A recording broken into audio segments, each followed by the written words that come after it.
Hello, Attactioneers. Welcome to the Attack Action Podcast. I'm your host, Taylor Morrow, Youth Intervention Specialist.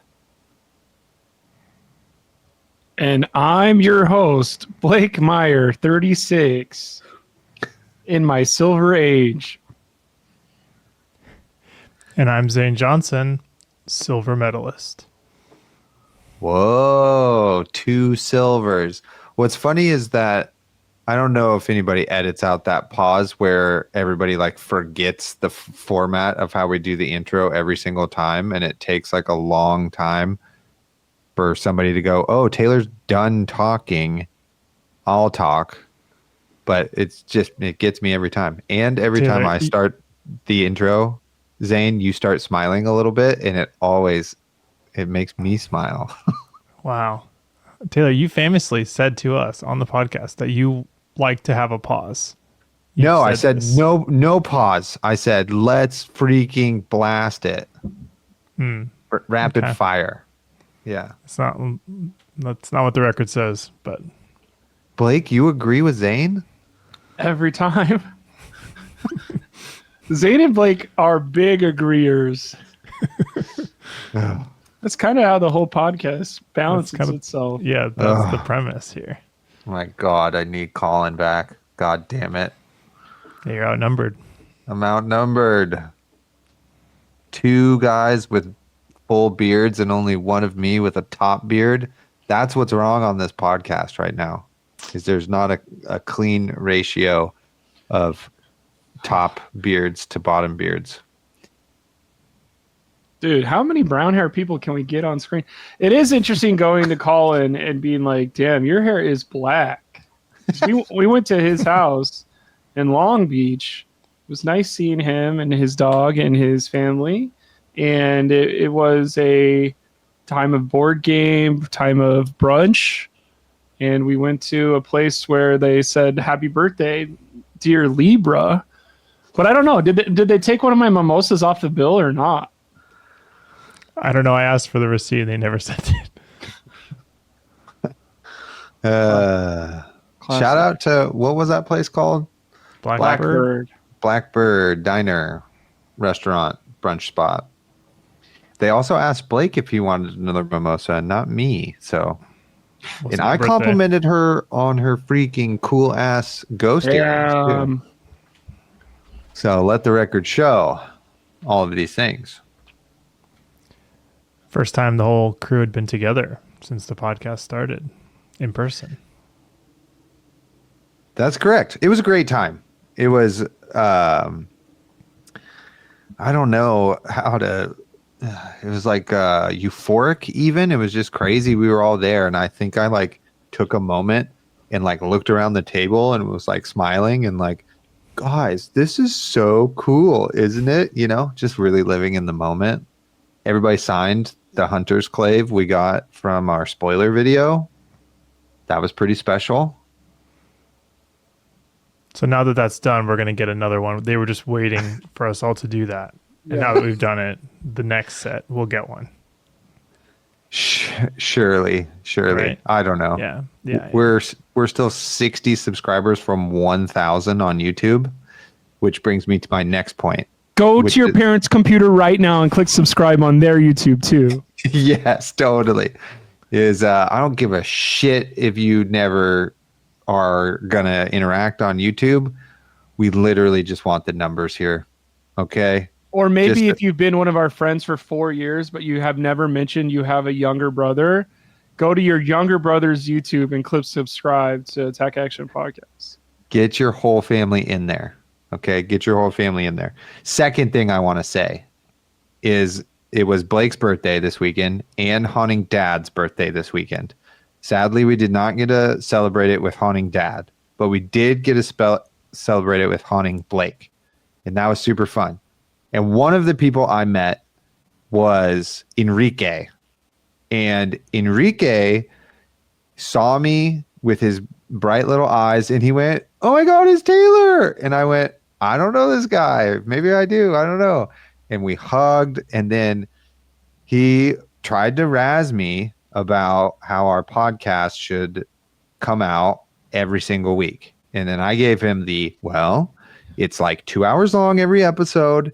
It's not my fault. You binge the whole thing in one sitting and don't dole it out of 1 hour a week.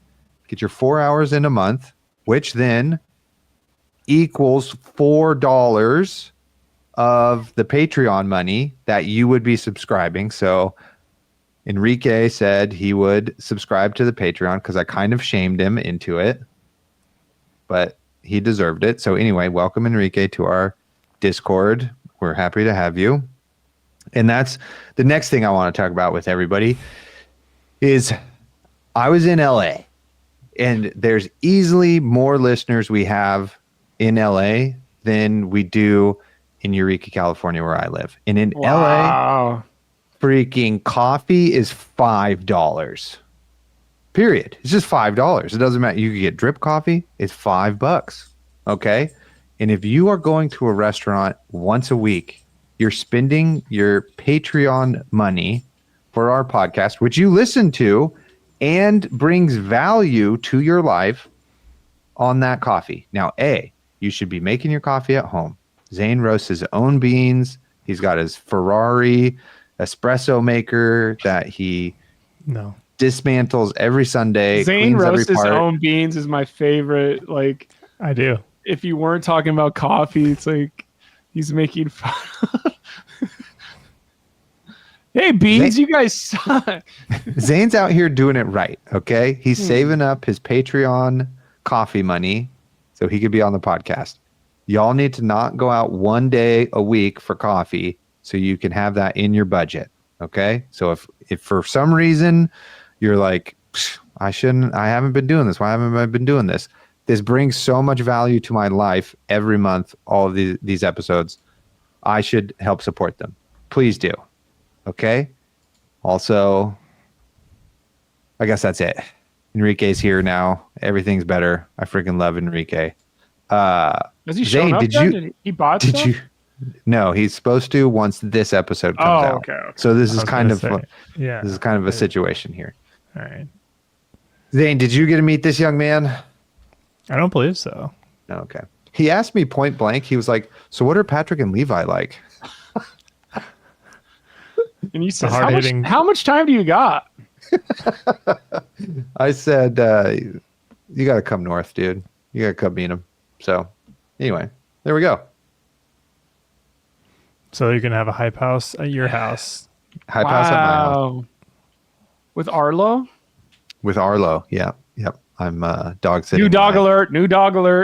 No, it's just my partner's dog who I'm dog sitting while she is in Hawaii having the best time. So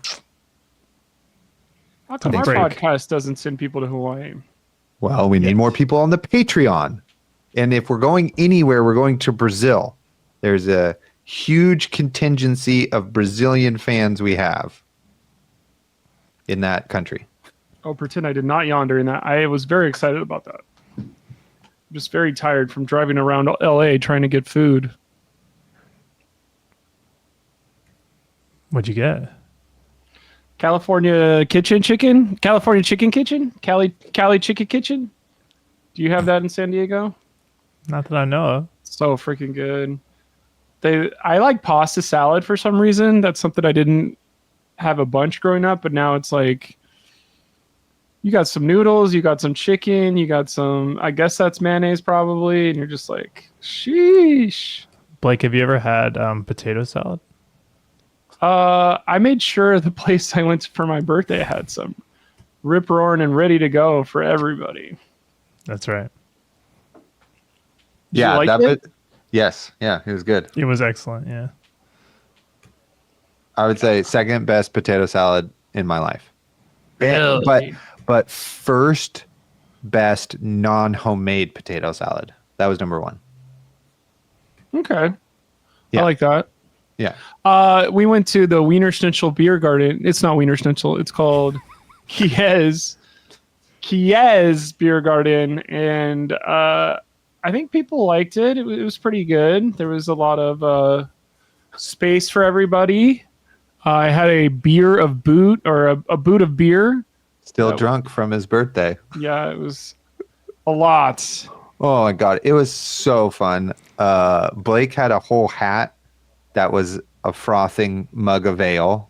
Mm-hmm. Me and Zane played ping pong, probably the longest game of ping pong ever. I won. And I got sweaty. And then freaking Blake's roommate, while I was fatigued, stepped up to the plate and also beat me in overtime. Well, not also. Beat me in overtime when I was tired. So Tired, huh? a little bit of gamesmanship. Yeah, Zane, you took me to the limit, bro. You took me to the limit. That table was a little slow, you know. Didn't feel just right. It's perfect for my elder eyes at night. Blake did get to reenact the card art of booze perfectly. Just spitting image. It was perfect. I have two of my favorite Blake stories from that night. Actually, three. I'll give you all three. First, Cool. I'll be he here. comes up and he goes, I'm racing Liam in this boot drinking contest. He doesn't know. I'm gonna stick the knife in him right now. And he takes his boot, Blake does, and goes over and sets it next to Liam's and goes, oh, look at this. Oh. and then starts drinking it, and they were racing and they both were very drunk. Second favorite thing was Blake's internet comedy troupe was having a rap party. Somebody also had a birthday, etc. And Blake, with beer spilled on his shirt and his little beer hat, had the courage and went over there and was like, I really love you guys. Take a picture with me. It's my birthday. And they were like, absolutely, we will do that. And then he shows me the picture and he's got his beer hat with all these smiling people and goes, yeah, I fit in pretty well in this. Is this the official Blake voice we're doing from now on? Yeah, totally. For eternity. Me and Eric were doing it when you weren't around too. When I was like, it's so fun to do the impersonation of Blake. And then me and Blake got back to his place. Blake's hammered as he should be. It's his birthday. He's doing awesome. He's telling me I'm doing awesome. And we just put on Terminator Judgment Day and started watching that. And we're having a great time. And I look over and Blake is just hugging a pillow on the couch, snoozing. And I go, Blake, wake up, go to bed. And he's like, no, I want to watch Terminator. And then that happened 2 more times. And I was like, okay, you're cut off, dude. You got to go to bed. And he said, yes, chef, and went to bed. Jeez. There you go. That's how it is to hang out with Blake on his birthday. It was a great time. A lot of folks showed up. Many friends. Let the record show. Blake has a lot of friends. Yeah, the whole place though, they do the bullshit of like, if you show up with 10 of your friends, you get a free boot of beer at Kies. And we showed up and I was like pumped. It's been on the menu the whole time. We sit outside because there's way more room. You can walk around. And they were like, just want to let you know, you only really get that capability to do that if you are a inside and all on one check. And you're just like, what? Who in their right mind would put all their friends on one check to do this? Like, I think you paid everybody to show up and everything. Dang. Yeah, and that's BS. And then the thought process, I guess they are like, no, we want 10 people's worth of drinks and alcohol or food and drinks. And it's like, I guess if I had 10 people and we only ordered 2 hot dogs, I probably don't get it. But it's like most of those people order drinks outside. And food. And food. We did our part. We did. Yeah. So other than that, it was really cool. The people from Trop Out were all there, and it was like, okay, this is so intimate because it's literally our group of 15 and their group of 14. And I was like, oh, hey, how's it going, guys? For the people at home who don't know what that is, who are these people? So have you ever heard of College Humor? Yes. So College Humor was in the 09s to probably 2017. And ever since then, it was like, let's change it out. It's called Dropout because you drop out of college. Somebody did that once, and I was like, holy shit, that makes so much sense. And then I think the other thing about it is you just need to know, like, there it's comedy, it's mostly improv. But what I really like they do is the fake game show called what's it called? Game Changer. So that's something that's super fun. Of like, you're just like, every single episode is different. I don't know if you guys have seen it at all. Probably not. But it's $4 to watch online, and you're just like, this is so fun, and it's all improv comedy. Hell yeah. Nice. And there's some people there that, like, there's one person who I'm like, I tried to talk to on a dating app once. Then there's another person I tried to talk to on a dating app, but he wasn't there. So I was like, oh, there's all that layer. And then one of my best friends does casting for them. So I think one thought process in my mind is like, maybe one day I could work there, but like, that's a pipe dream. You know, Well, you made an impression. Yeah, they're gonna want to. They probably shared that photo everywhere if I shared it with them, but I didn't. So I'm thinking they shared it. I think is that the meme of the weekend, or is it Death to Tekla Vossen? What would you choose? That's your story to tell, you guys. You two played the Tekla Vossen. Oh God, I'm really burying the lead on that one. There were Tekla Vossens in your area? I think there actually was one at my 16-player. Oh my God. PQ. There was one. Spoilers, me and Blake played in the finals 2v1 at Tekla Vossen. I don't know why that's so funny. It just is. Yeah, okay. Welcome to the podcast. Oh, I forgot to mention this at the beginning too. Hopefully you're still here. I'm guessing there's a lot of we're having a moment as a podcast, and there's probably a lot of new people, and by that I mean like 5 who are listening to the podcast for the first time. So I wanted to say welcome, thank you. This is it. This is a podcast. We bullshit, then we get into the weeds of some intellectual conversation about the game Flesh and Blood, and that goes on for 2 hours, and then it's over.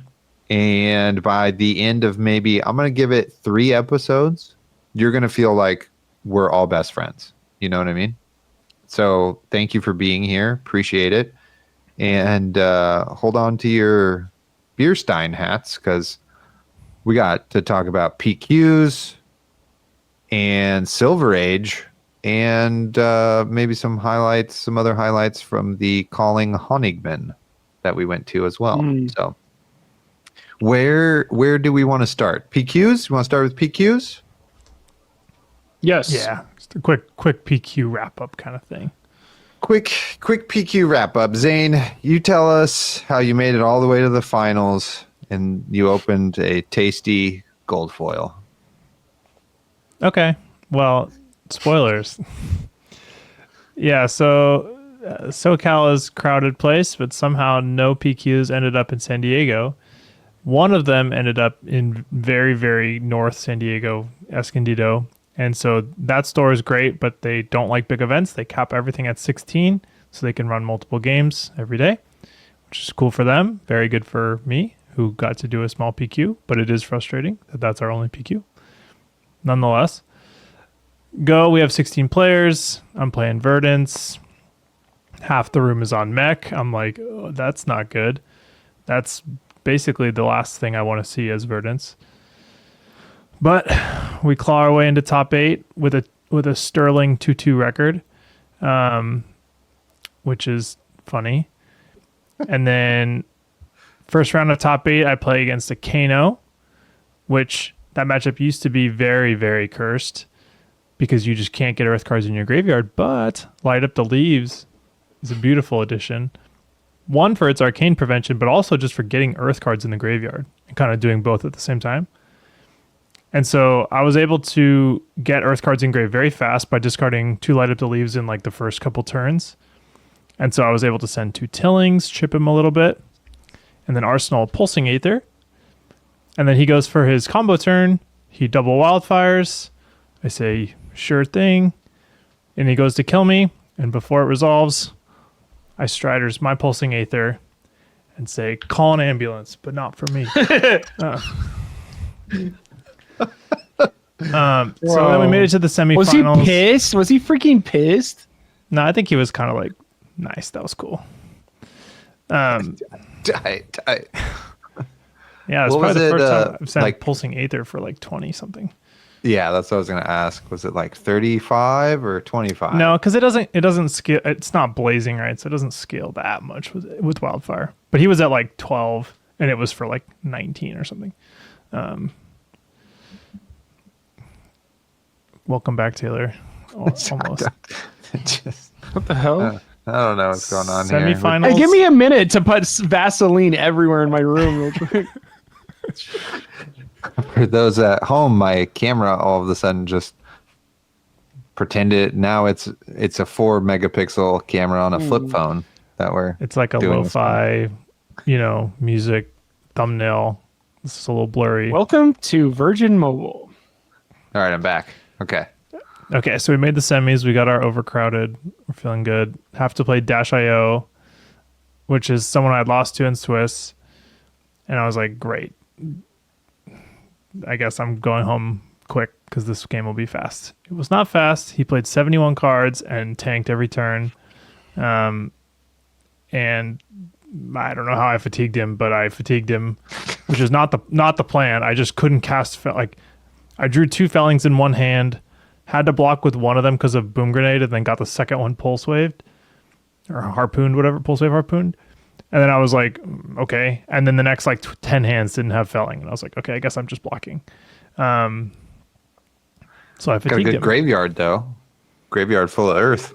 It was ridiculous. Like normally, I'm having to carefully manage. I need to make sure I have, 3, 4 in here. I had 20 something earth cards engraved that I just couldn't decompose. I don't even know if I was online at the end of the game. I probably was because of Carapace, but I think he was at 32 life because I cast 2 cards the whole game, and he just blocked with the armor that he had. But yeah, then made the finals. So feeling good. Normally, I am a pretty adamant no split. Let's just play the game. But I knew I can't go to Japan, and it was my buddy Ben. Shout out Ben, who made the finals. Shout out to Ben. Who I knew was going to Japan already. And I was like, this is just a perfect opportunity. I was like, look, he was playing Syndra. I'm like, this is a pretty 50-50 matchup. If you want to split, I get gold and second place prizing. You get invite and first place prizing. I'm happy with that. He thought about it for a minute and said, yep. And so I got a gold. So I got to open this underwhelming warrior helmet. Oh, lucky.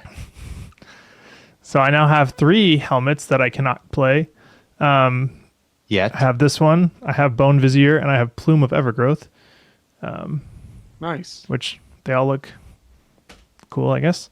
No, they do. Maybe one day this card will be playable, but always exciting to open a gold, and very pleased with the result given that I haven't really been playing much. And but yeah, Verdance is a lot of fun. More fun when you get to play the game. Dash.io doesn't really let you do that. But yeah, we played it out anyways just to see. I got him to 7 life and had two hands to draw the spell and never did. So I technically lost. And that's what the record shows anyway. So he got the invite. Congrats to Ben. Everybody wins. Hell yeah. Syndra got 2/3 of a point, and she'll be out of here quick. Speaking of points, Verdance is Climbing that ladder. Moving Yeah. up the ladder, yeah. Yeah. One Majin world away from gone. 15 rounds of Icelander. 15 rounds of Verdance. 15 rounds of Verdance. That'd be crazy. But yeah. Well, at our ProQuest. Oh, wait. I just got a text. Zane, are you going to be doing deck tech? You want to see the same Earth cards that are in every deck? The people want to I'm- know, dude. I'm hoping to play another PQ this weekend, and I'll play something novel there. We'll see what it is. If I play Gravy, don't be mad. It's novel for me, but we'll see. Oh, well, the people will be mad. Will they? I don't know. The perception of Gravy is that he's like really hard to play, which is true from what I know. I've literally never played it in CC, and I kind of want to just like go in raw and see how it goes.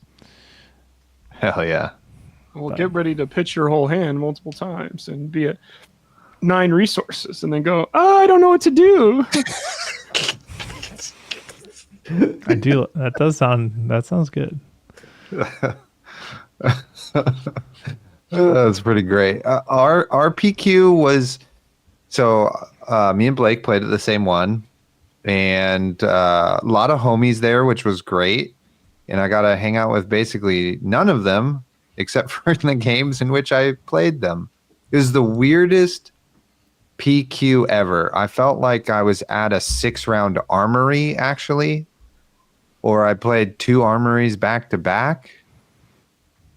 I just had the armory, yeah. Yeah, but I had the best time though. Like I still had like a lot of fun, even though I went 2-4, and it was just so weird. So I sit down to play my first opponent, and he's on Huntsman, and I'm on Huntsman, and Haley Neighbors is also on Huntsman. Who was your neighbor?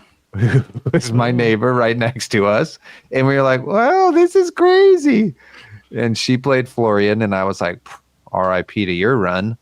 And then I won, and that was great. And then round 2, I look at my phone and it says Blake Meyer, and I'm like, great, Blake's gonna be so happy. And then Blake's playing RKO, and I'm like, okay, the only thing I know about this is I can't have there be a life gap.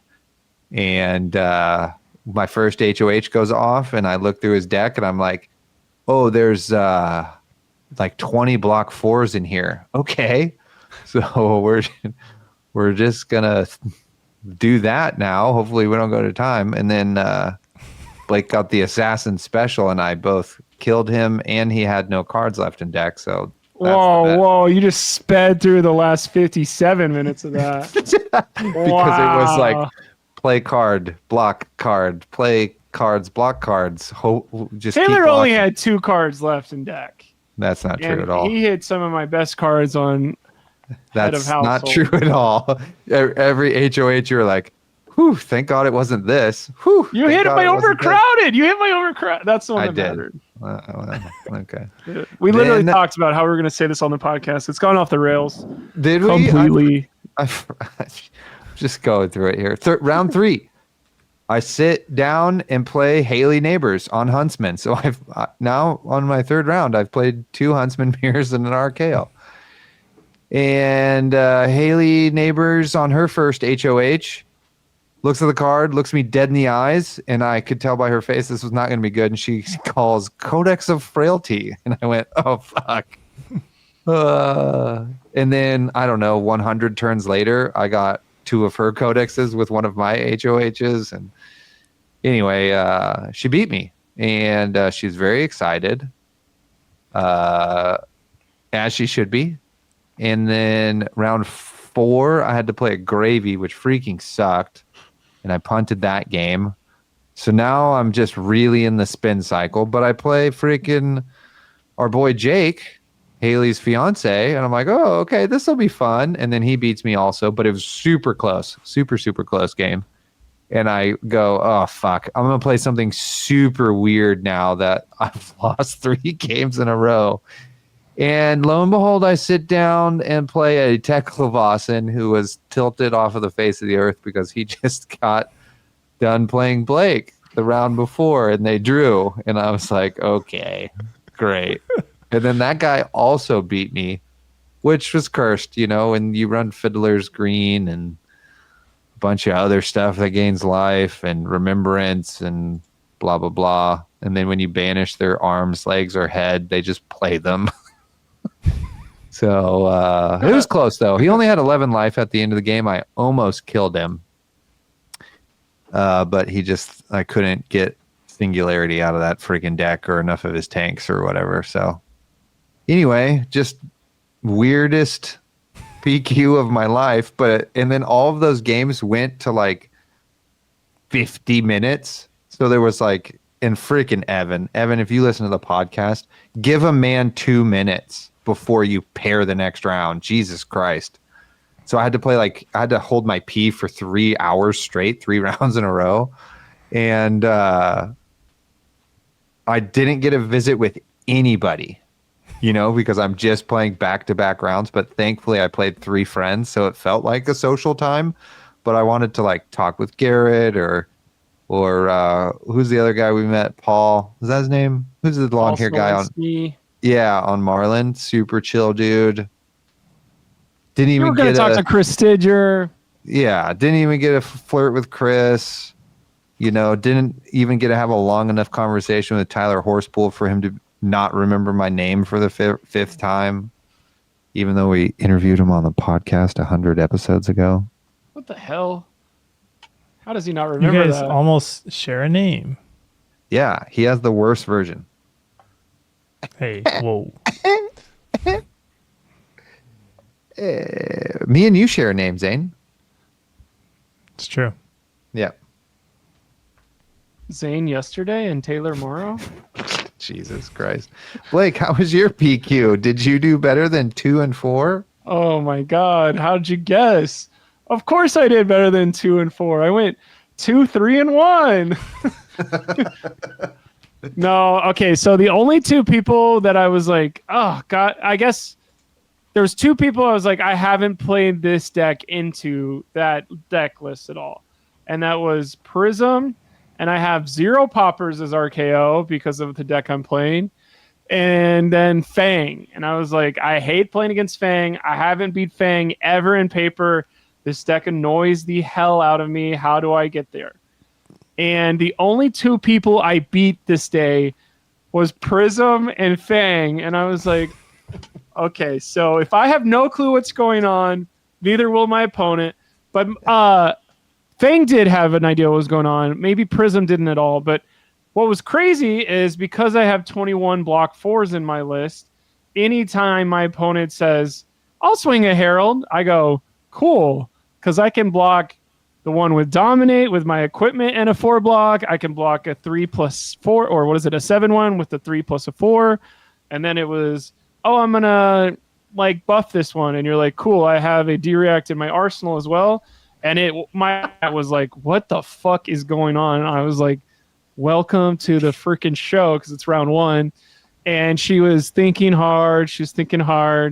And then I did not let a Herald hit me until I was at 13 health. But she had a library up for like 6 turns at this point. So it was like the most like, if I lose this game, like, is this going to turn the other way? And then I think the best card in my deck whenever I'm moving and grooving is Big Bully.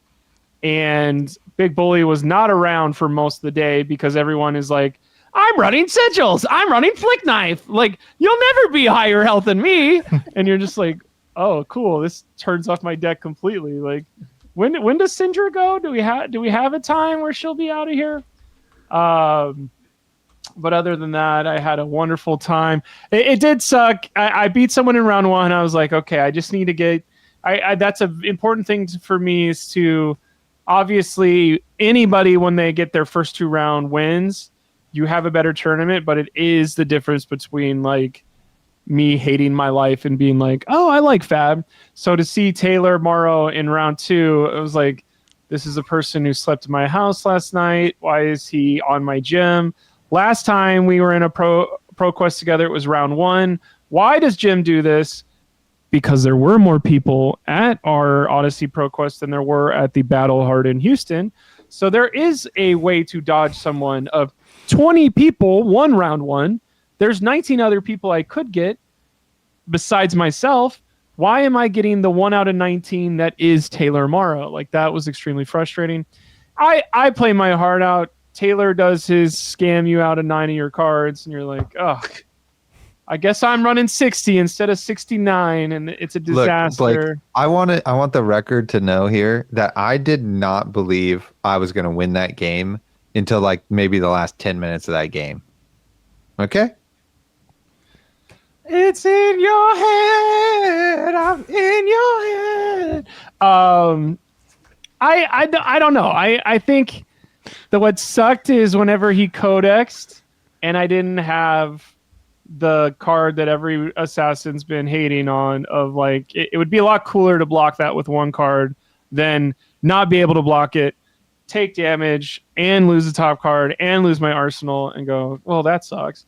Other than that was that round. The next round I played somebody who I don't know if he listens or whatever. He was sick and he was talking like I can't really talk right now. And he was playing Syndra and beat me, and I was like, just take a ProQuest off, dude. Like if you're sick, you can't talk. Like, why are you making all of us do this? And then Travis beat like everyone that we know that is in the friends of the podcast or whatever. And you're like, did you top 8, Travis? And he's like, no, got 10th. And you're like, okay, so you ruined everybody's life for no reason. Okay, great. Absolutely great. And then the Fang game, I think, is worth talking about at length. Patrick is his name. Zane, have you played against a Fang recently at a ProQuest at all? Not in the last month. Okay. It's a good deck though. It's always like it always surprises me at how like efficient it is. And like unstoppable. It just is like, yeah, Does you're the just thing. yeah, I'm like doing the thing. I have 3 fealty, and now your math is way harder. And you're just like, all right, I think I got it. Block. And they're like, no, yeah, I'm over by 2. And you're like, fuck. You know? So keep that in mind, because I am RKO, and I come from a set that just came out 3 weeks ago. Because I'm playing against Patrick and all this stuff, and he's got to get to 3 fealty. He always gets to 3 fealty me so quickly, and it is kind of annoying. Of like, oh, you should have blocked out more. Like this is going to be something that I get ahead of you on. But have you ever heard of gang robbery? Gang robbery says when you attack, steal an token from an opponent. Have you ever heard of steal victory? Yes. Mm-hmm. This says whenever you block with this block card, steal a token from your opponent. Have you ever heard of cutting retort? Yes. Well, guess what? I took damage to play that card every time with extra stuff. So I ruined 8 fealty tokens for Patrick and what's his name? Fang over the 45 minutes. So 8 specific times I destroyed one, and he was like so mad. Or not so mad, but he was like, that's crazy. How am I going to get around this? And there were multiple times where he just would like send for the Drakai or for the something and then pass. And I was like, bro, why are you doing that? He's like, trust me, I can't do anything. So we play all this out. I'm taking damage. My 4 blocks are blocking daggers plus buffs, which are super nice of being over a 3 block. But I gave him looking for trouble. Looking for trouble gives your opponent a vigor token. Vigor. Yeah. So it's the end of the game. Patrick has 2 cards. I have 2 cards. He has 2 health. I have 8 health, I believe. And it's time to see. He just gets his 3rd fealty for the end game, where I'm like, all right, now I got to go through this entire graveyard pile and figure out what copies of everything does he have, because this is going to be important. And I look through, I kind of have been playing the deck just to learn more about it. And I find out, I do the, okay. I like separate them a little bit, get at me, Yi-Chin or whatever. And I look, and it is, oh crap. The 1 costs 1 that gives you +3. So that's a big one. And then the other one is a, you know what it's called, Blade Flurry.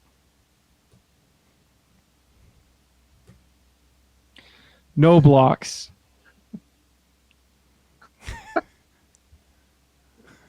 he bumps his dagger to like 7, and I was like, oh shit.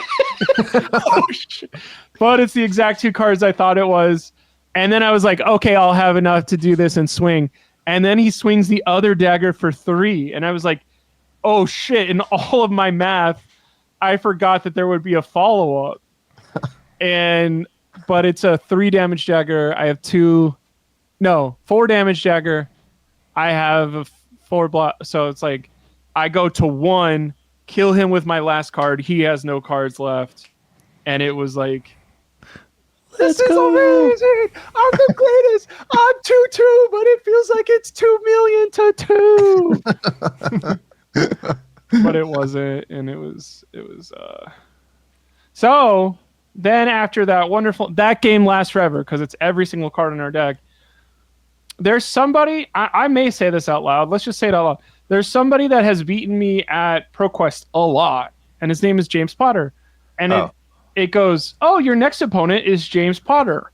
And I go, oh, hell, not this shit again. Of like, I lost to him at the Junted X draft. I lost to him, like, Verdant's mirror match where he has the sauce and I don't even have any barbecue. And like, it's just so frustrating because it's like, okay, why am I playing him again? And 4 hours earlier, 3.5 hours earlier, he goes, I hope all you motherfuckers are something like that. Not verbatim. Verbatim, he goes, I hope all you motherfuckers are ready because I brought freaking Teklo today. And so I know that he's going to be doing, I wasn't expecting like full fatigue Teklo, but I was expecting like the Teklo games are going to be going long. So I sit down and I say like, this is supposed to be the worst hour of our lives. And he goes, I don't know if I'd say that. Like, I'm sure it'll be fine. And then I will go ahead and say for both of us, that had to have been the worst hour of his life and the worst hour of my life and probably the hour we're talking about. Like, if he had a podcast, I would tune in and be like, what did he think? It was a, hey, dude, I have 48 health left and you have 18 health left after an hour of playing. I think I had around 18 cards left and it looked like he had 8 cards left. However, he waited to Singularity into the Necropotent in his draw turn. And I was like, I don't think you were trying to kill me, bud. I think you were trying to outlast me. I don't think you were offensively coming at me because if you Necropotent when you should have 32 minutes ago, we would have had a winner of this game. Either outlast the Necropotent, where there's a chance of that, or you kill me because all of your Mechanologist cards say go again on them.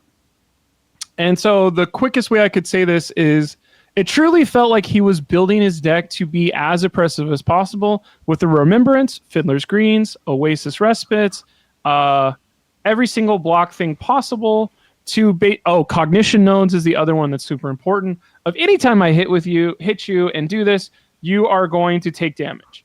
And I'm going to put a card on the bottom. And you're like, okay, I don't want you to do that. That kind of sucks. I can't block that forever. But ultimately, he was not killing me. So at the end of this, Evan was behind me doing the whole like, hey, it's draw time. But I think I think this has been an interesting thought in all of our community for a while of like, what happens now? Like, should Blake lose or should we go to a draw? And it's like, he said to me, like, did you have an avenue to beat me? And he has 48 health. And it's like, of course not. But also, whenever it's time to do overpower, anytime he would throw a 9 damage overpower, I had 2 4 blocks in equipment. Or I had a 3 plus a 4 plus a 2 block. Or here's a D-React from Arsenal and a D-React from hand and then my 3 block. Like, I have the deck that can go against overpower all day long. And I had 18 health. Like, the overpower damage probably kills other decks, but it doesn't kill mine. And I was very much in the mindset of, cool, I am the deck that you draw with, not the deck that you beat doing this strategy.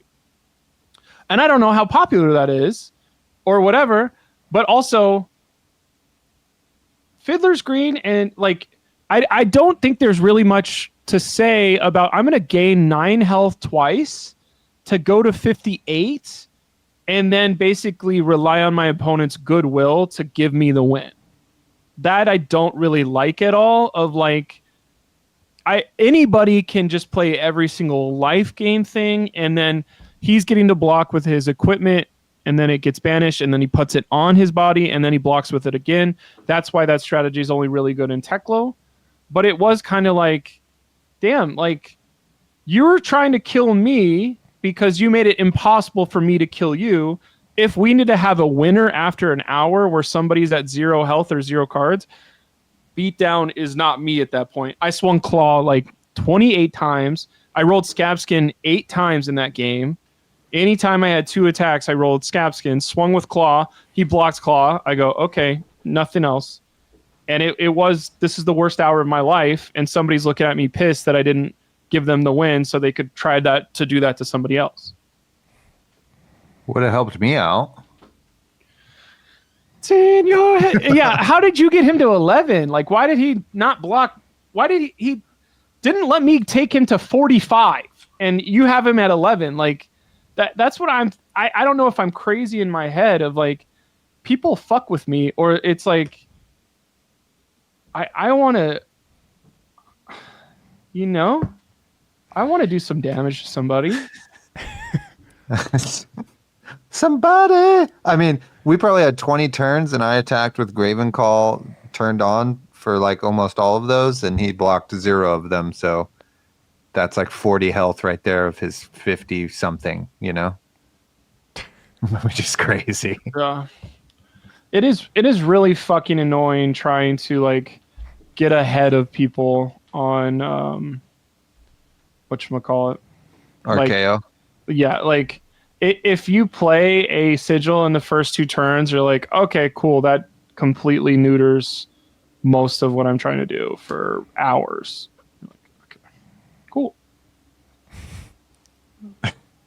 Cool. Yeah, that was the game plan in our game. I was like, I just can't let you get a health gap, and then I just got to draw my 2 sigils, and then that game pissed me off. So it's the end of the day. I'm pissed off more than usual, and it's like, okay, I got to play against Zach Wallach on fucking Gravy, and my whole strategy was, hopefully he's never played against an RKO, and I can run him out of allies.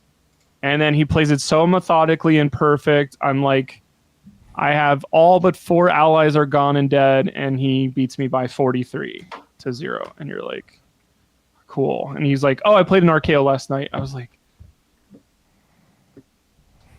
and then at he's at AGE championships, he's playing Marionette, and you're like, was he but playing at that point, like triple whalers and stuff into you? He had 2 whalers. I can kill 1 whaler if they get greedy with it. He was playing so methodically, and he had 2 whalers where you're like, okay, never mind. Not going to work. Yeah, that's hard. Tough. Anyway, that was PQ season week 3 or something. 2? Tough. Week Maybe 3. that is 3. I don't know. For the Attack Action Podcast. Thank you. Shall we move into the Silver Age portion of our episode? Yes. Hell yeah. I love how excited you are, Zane. Yes. Yeah, Blake, I'm getting psyched as well. I will preface this. We watched the announcement live at the Calling Honigman, and at first, we were very underwhelmed by the announcement and the live stream and stuff, and it was not a great, in our opinion, showcase of what was happening or got us psyched at all. But me and Blake basically spent the rest of my time in Southern California talking about Silver Age, though. So we had a lot of thoughts. We talked about it a lot. I changed one of our channels in the Discord to Silver Age chat with deck lists, and it's one of our most popular channels right now. The hype is real. People are psyched. People want to talk about it. I want to talk about it, etc. So what we're going to do here is turn this into a little bit of a segment. We're going to do Rosebud Thorn, and maybe we'll go Thorn Bud Rose when we share. So the Or we could idea do- here, Rose, Etta, Thorn.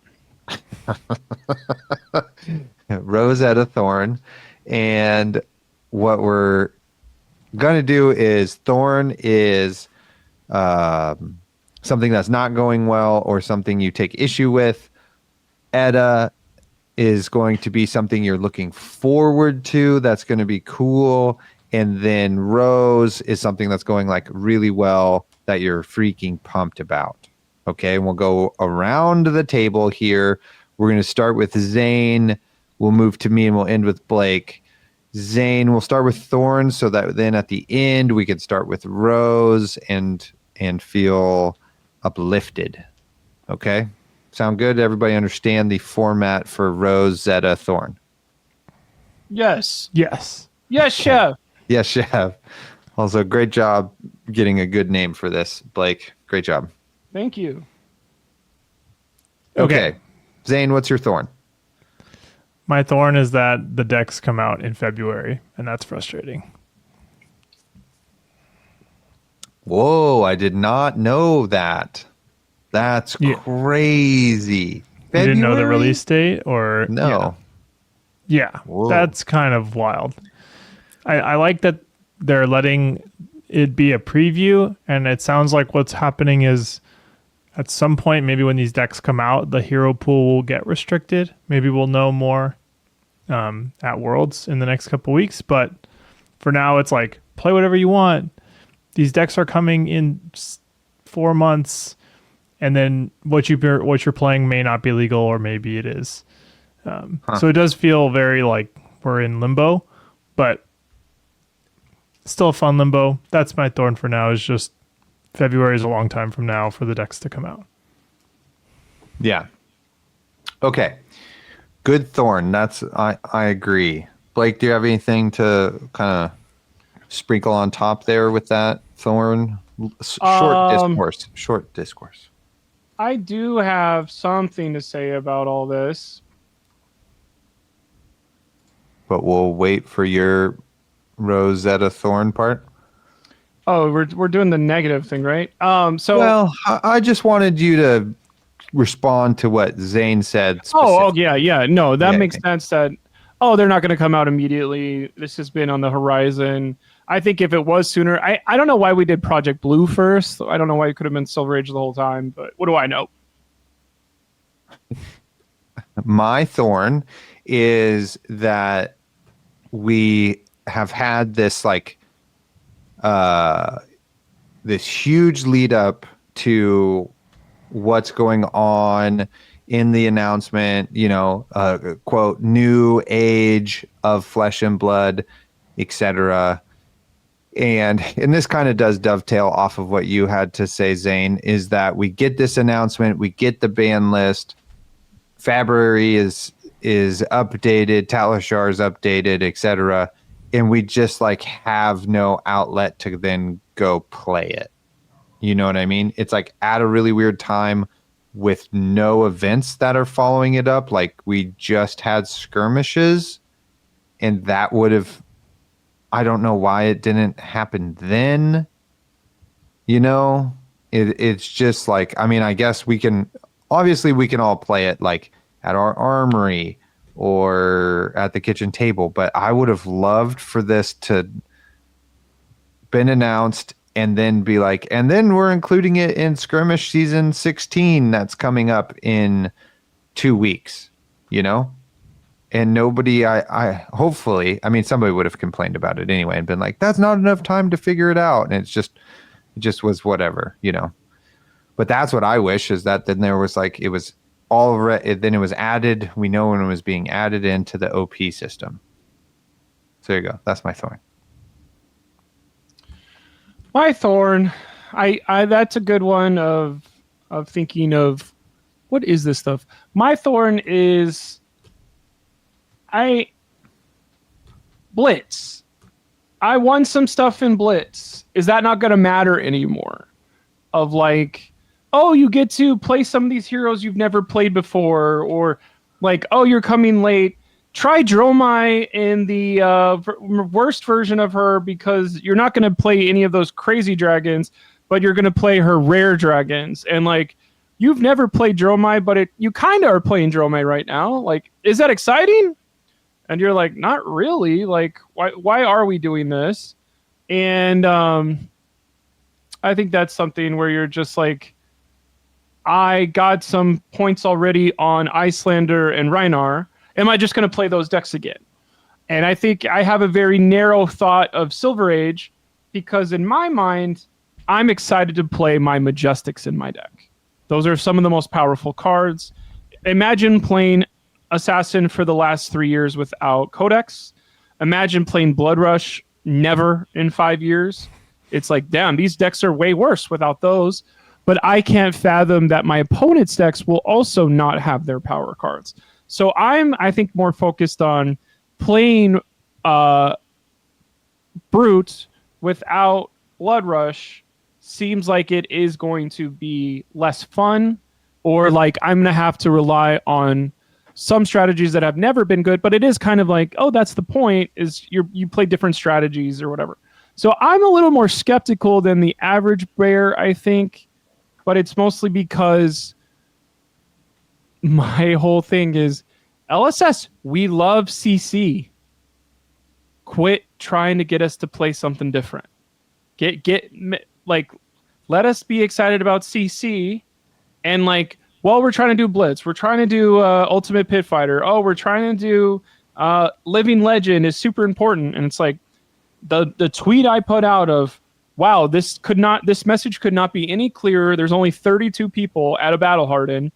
That got like 105 likes on Twitter of like, punching down on LL is something that your people are going to do. So I'm a little more skeptical, because I have been a franchise player who has bought all the M's over the last 4 years, instead of being like, I've always wanted to play Kano, I don't have the legendaries and M's. Okay. Thank you for your thorn. Zane, what's your Edda? I think I'm excited to have like 10 of these built. So yeah, my Edda is what I'm excited about, what I'm looking forward to. I'm excited to have like 10 of these built and just like truly be more new player friendly, where it's like, as far as we know, you can just give one of these to someone, right? Like, there's currently nothing expensive in any of these decks. And I think that is going to be huge. I think that is what differentiates this from Blitz and LL, is like, Blitz and LL face the CC problem of how expensive it is without some of the refinement of CC. And this theoretically will have the refinement of CC, maybe not all the flavor, but at least the refinement at a comically low cost, functionally free, to the point where like you're willing to give away a deck in the same way that we give away, people give away bulk all the time. And so I think that'll be huge, that like stores can run weeknight events with free decks. People can bring whatever they want. I just think that's like a huge win. Nice. Yeah, I agree. When I was pricing, or like I was deck building on February, and then it has the thing where you're like, you can look at the price of the deck, and I just go over there and it's $6. I was like, whoa, no card on here is more expensive than 36 cents. That's crazy. I mean, I have to imagine that's like all shipping too. Like, it's like maybe shipping. $10. Yeah, $10 maybe with shipping, But yeah, either way, like that's crazy, That's wildly affordable. Yeah, the latest deck I had open is 8, according to the February thing. Dang, expensive. The stick 8. Yeah, I'm thinking this deck is 8. Okay. My Edda is kind of also similar to Zane's, is that, I have been in this game for a long time. I've opened a lot of stuff over the years, but I've never like always fleshed out my collection for every hero, every class. So I have like all of these cards that are just missing the M's or the L's or some of the M's, etc. but I have all the other stuff. So now I can build them in Silver Age, and I'm really excited about that. Like I could play shit that I like hated in CC. Like I could play Dromai. I can play freaking Azalea, I can play I don't know, a ninja. You know what I mean? Like I can play Scurv. I can Scurv it up, I could play Gravanule Bones. I could do all of that stuff of heroes like I just haven't played, and for basically nothing. So I'm just stoked for that, because that's like one of the things that itches me sometimes is I'm like, ooh, maybe I should go play a different hero rather than rolling up with Assassin every time. But then I'm like, well, I just don't want to go through getting all the cards for Gravy Bones or whatever. It just seems like a chore. So we'll just do this. So I'm excited to do that and do all that brewing. Blake. To echo or tack on just one quick note. Yeah. It is very annoying to be like, oh, where are the shelter from the storms? Like, they're in the Verdance deck. Okay, I got it.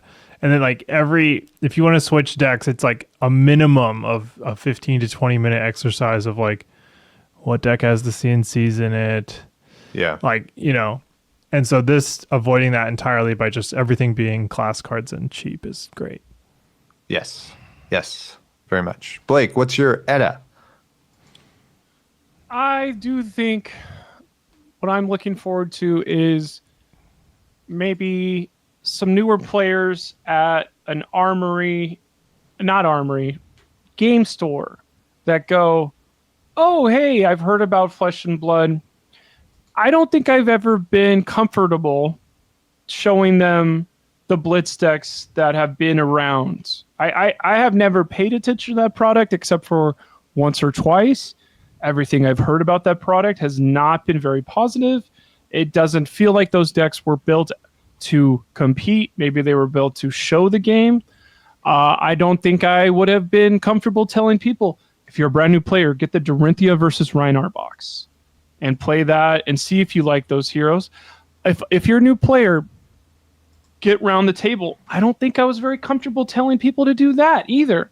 These are $40 boxes. These are $80 boxes. That's not okay if they're like, oh, I don't really like this. Smash Palace. I haven't heard 5 people talk about Smash Palace yet. I know maybe there's some people that have bought it. Nobody has told me anything. I have no anecdotal evidence. Nobody has. Here I am on Instagram. Like, there's 1 or 2 people in our Discord who have been like, oh, I really liked it. Well, you got to buy new packs or like recycle the packs somehow.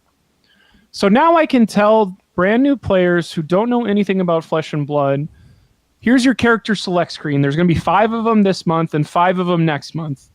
What do you like best? Okay. You should try Warrior. Do this one. $20. And then they can have their friend get a different one, and they can have their sister get this one. And then their dad's going to get one too, but maybe not play with it. Oh, have that one be the wizard.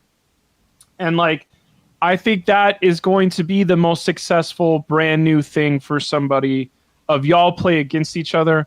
First strike decks, I skipped over, not on purpose. Kind of forgot about them. First strike decks were popular. Were good to play against each other. Purple versus green. Lightning versus earth. This is really cool. Don't know why they didn't make more first strike decks.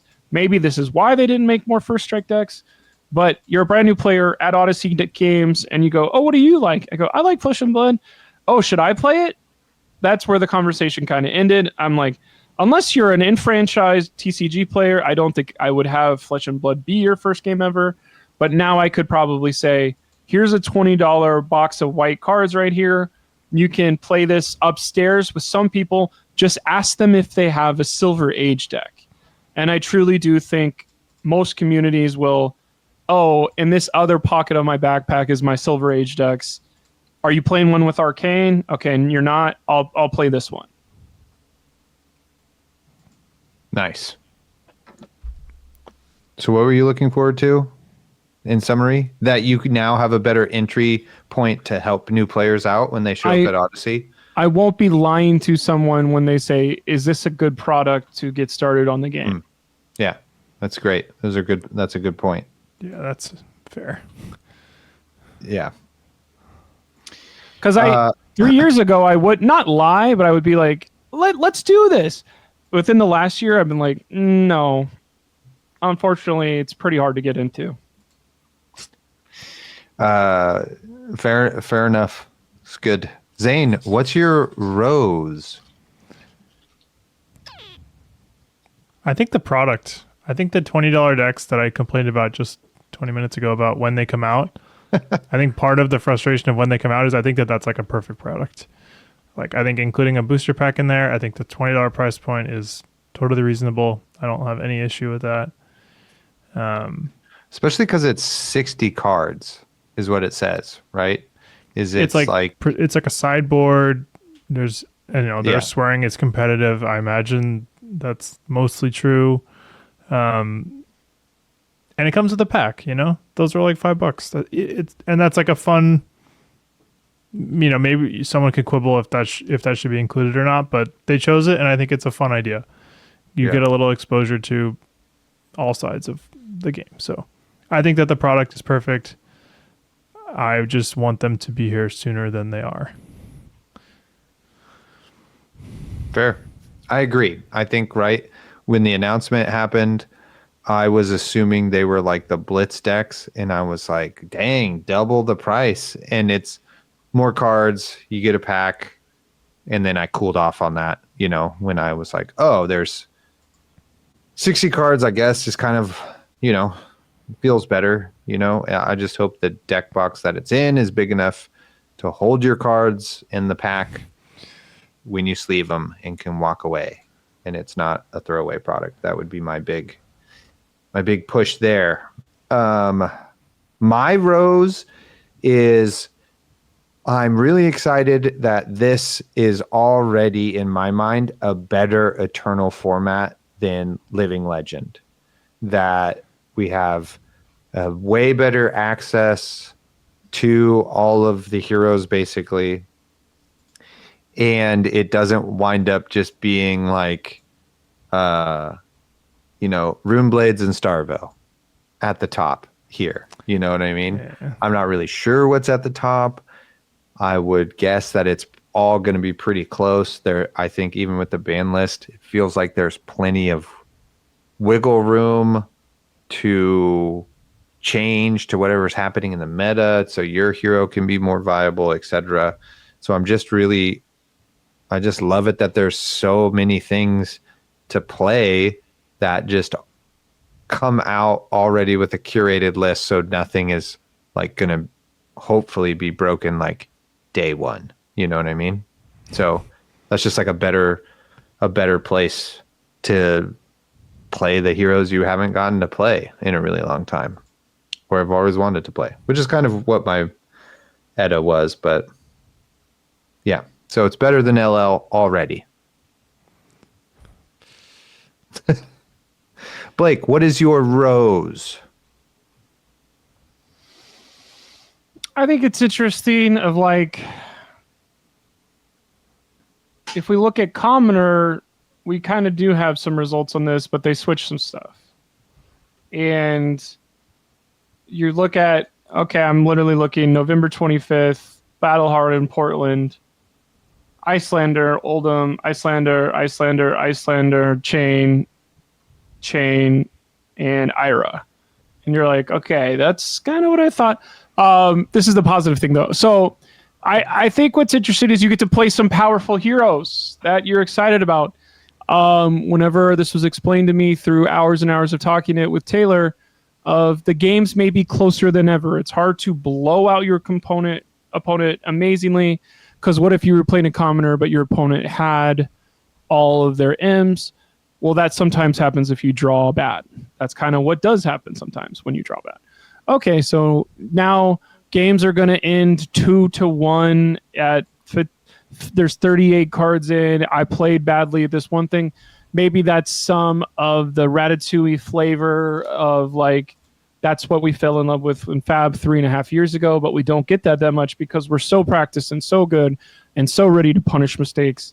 Without all of our full capabilities, we won't be able to do that. It's like, okay, that kind of whatchamacallit. But I think the thing that is most exciting about this is I've seen a lot of excitement.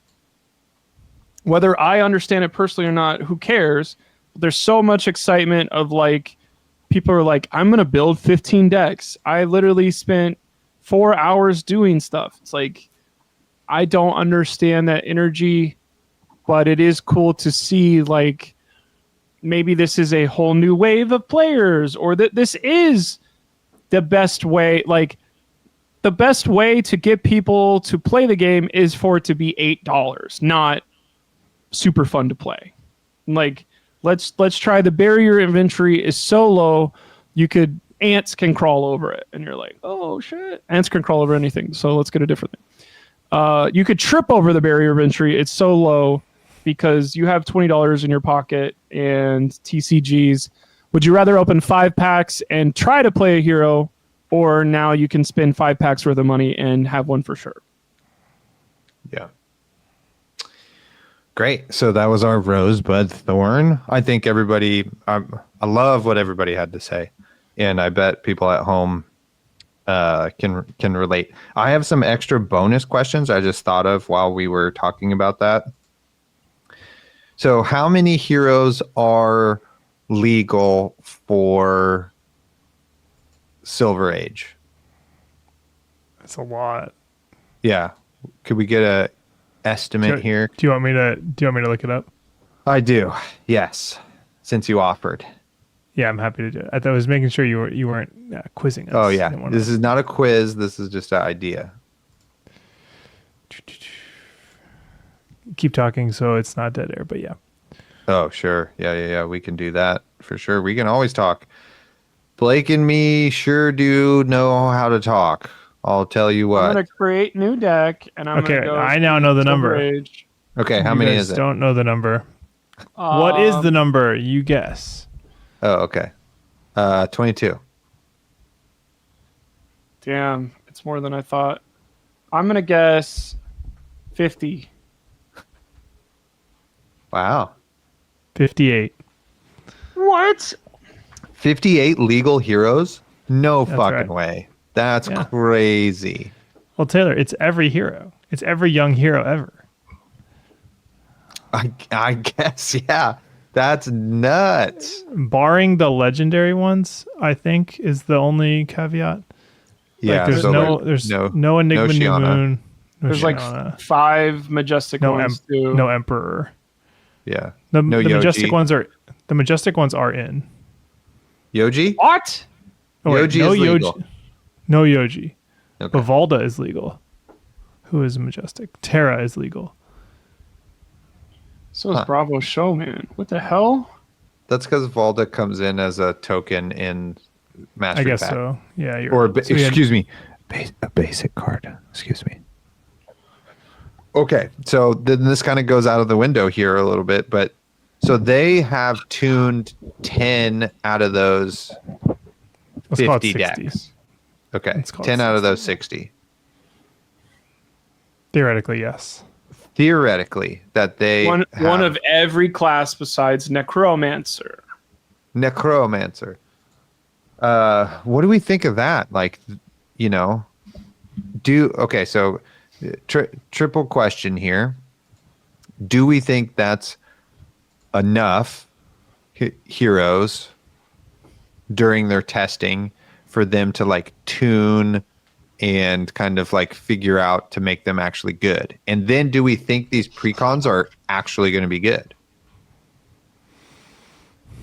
So I heard a little bit of a teaser that says Silver Age is your $20 ticket to a $2 million prize pool. Looking at this stuff, like, product engineering, product design.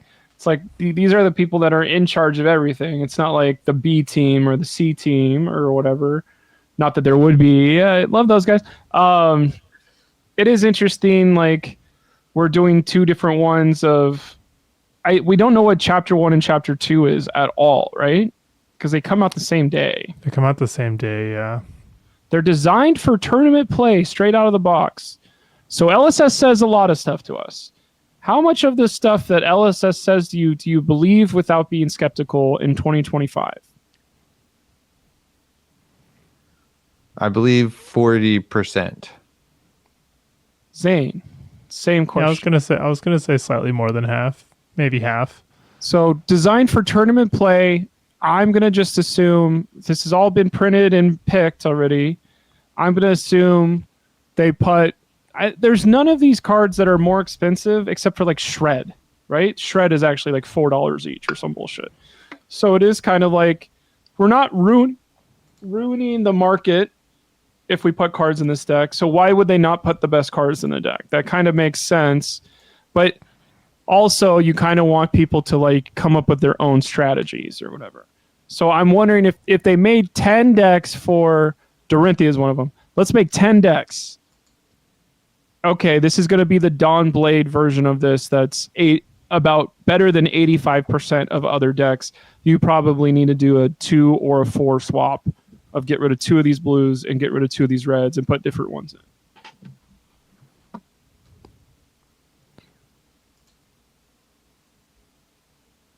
Same question to you, Zane.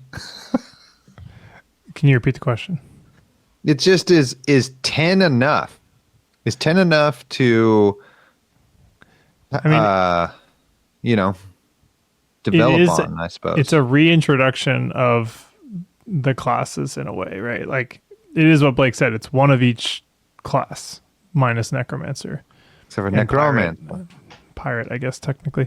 And Pirate. But there's a way you could think about it as like a re-release of, WTR and ARC of like, here's like the core, here's who we think represents Ranger, here's who we think. And for a lot of the cases, it is the original hero, right? It's Viscera, it's Azalea, it's Bravo-ish, Dash, Dorinthia. Arachne-ish. Yeah, Arachne-ish. So I don't know, 10 is like, it's both a lot and not enough at the same time. Yeah. But basically it's like, look, what class works with you, makes sense to you? What class are you excited about? Well, we have a hero for that. Oh, that hero doesn't click with you? Well, then you have 9 other options. So I think 10 is probably a good number. But it is weird, the whole chapter 1, chapter 2, like I'm curious how it's going to play out. But I think it's good to have a representative from functionally every class. Yeah, those are all good points. I just worry what I almost picked for my Thorn is that the pre-cons are not going to be good. Like this is like a perfect YouTube video or podcast episode where there's a Silver Age tournament, not your armory. And you take a pre-con, you register a pre-con, and you see how well you can do, And for it to not be like Joe Schmo, you know what I mean? For it to be somebody of note or whatever. Just for science, not even for clicks, you know what I mean? Okay. So surely there's the Majin Bay goes to Battle Hardened, blah, blah, blah, with Icelander pre-con video, right? Coming?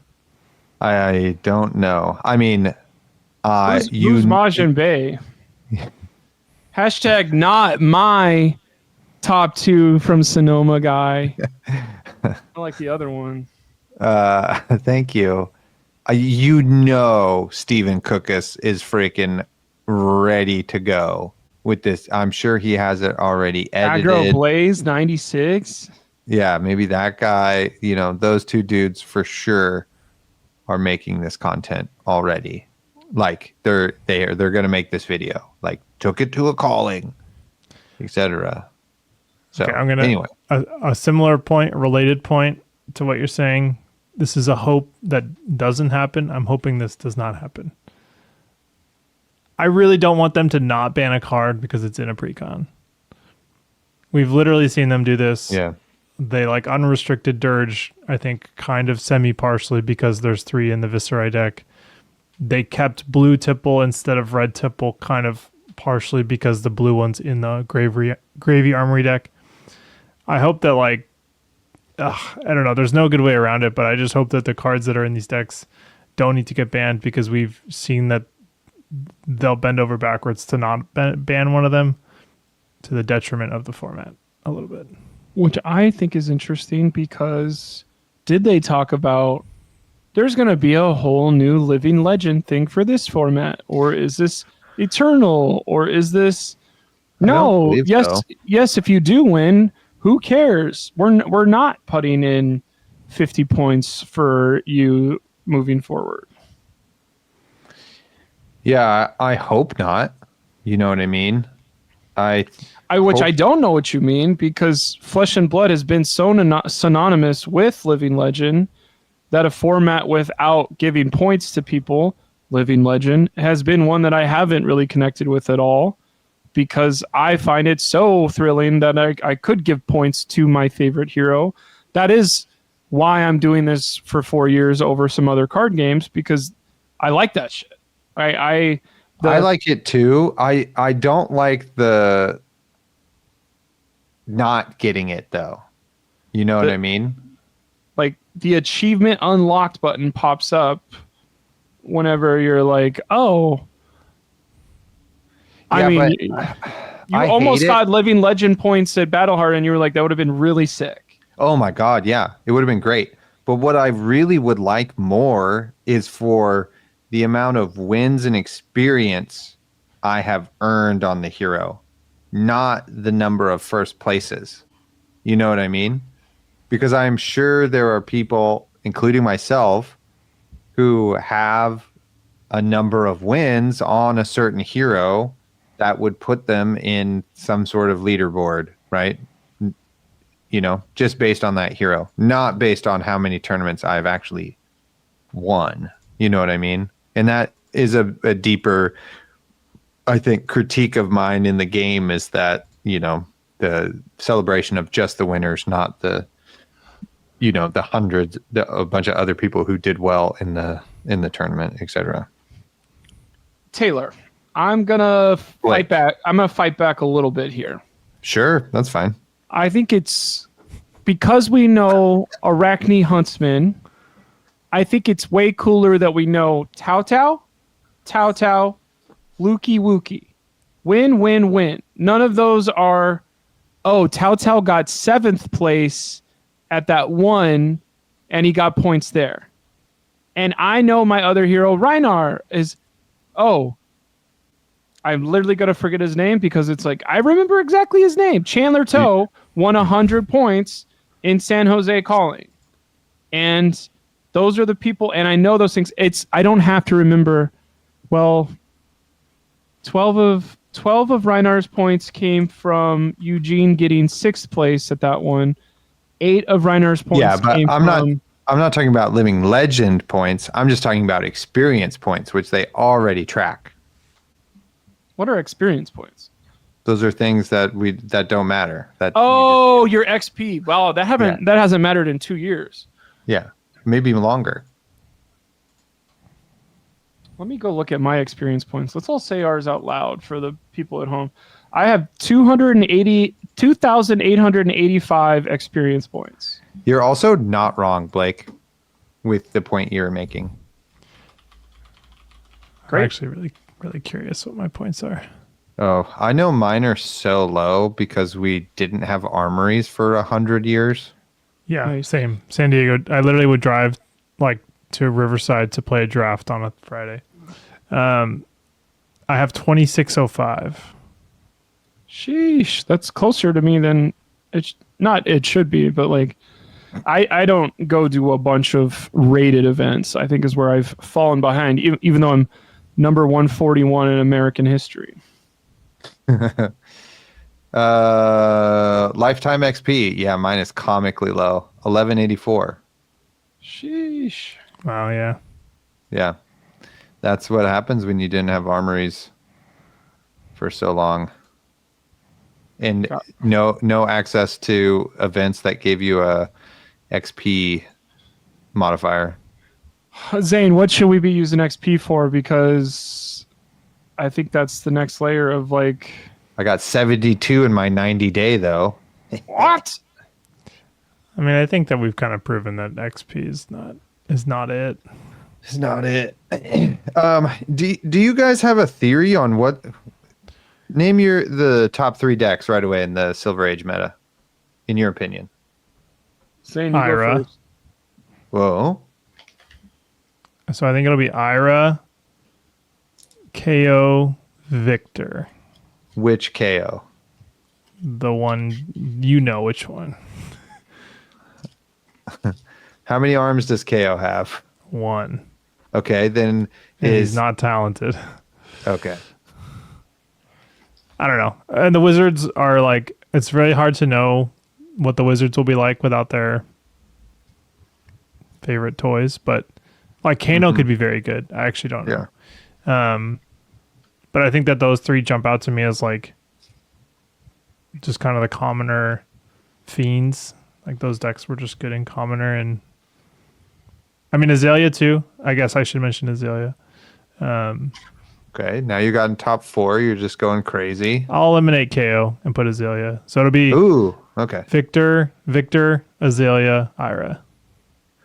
Victor, Azalea, Ira. Interesting. Blake, what are your top 3? Chain, Icelander, Ira.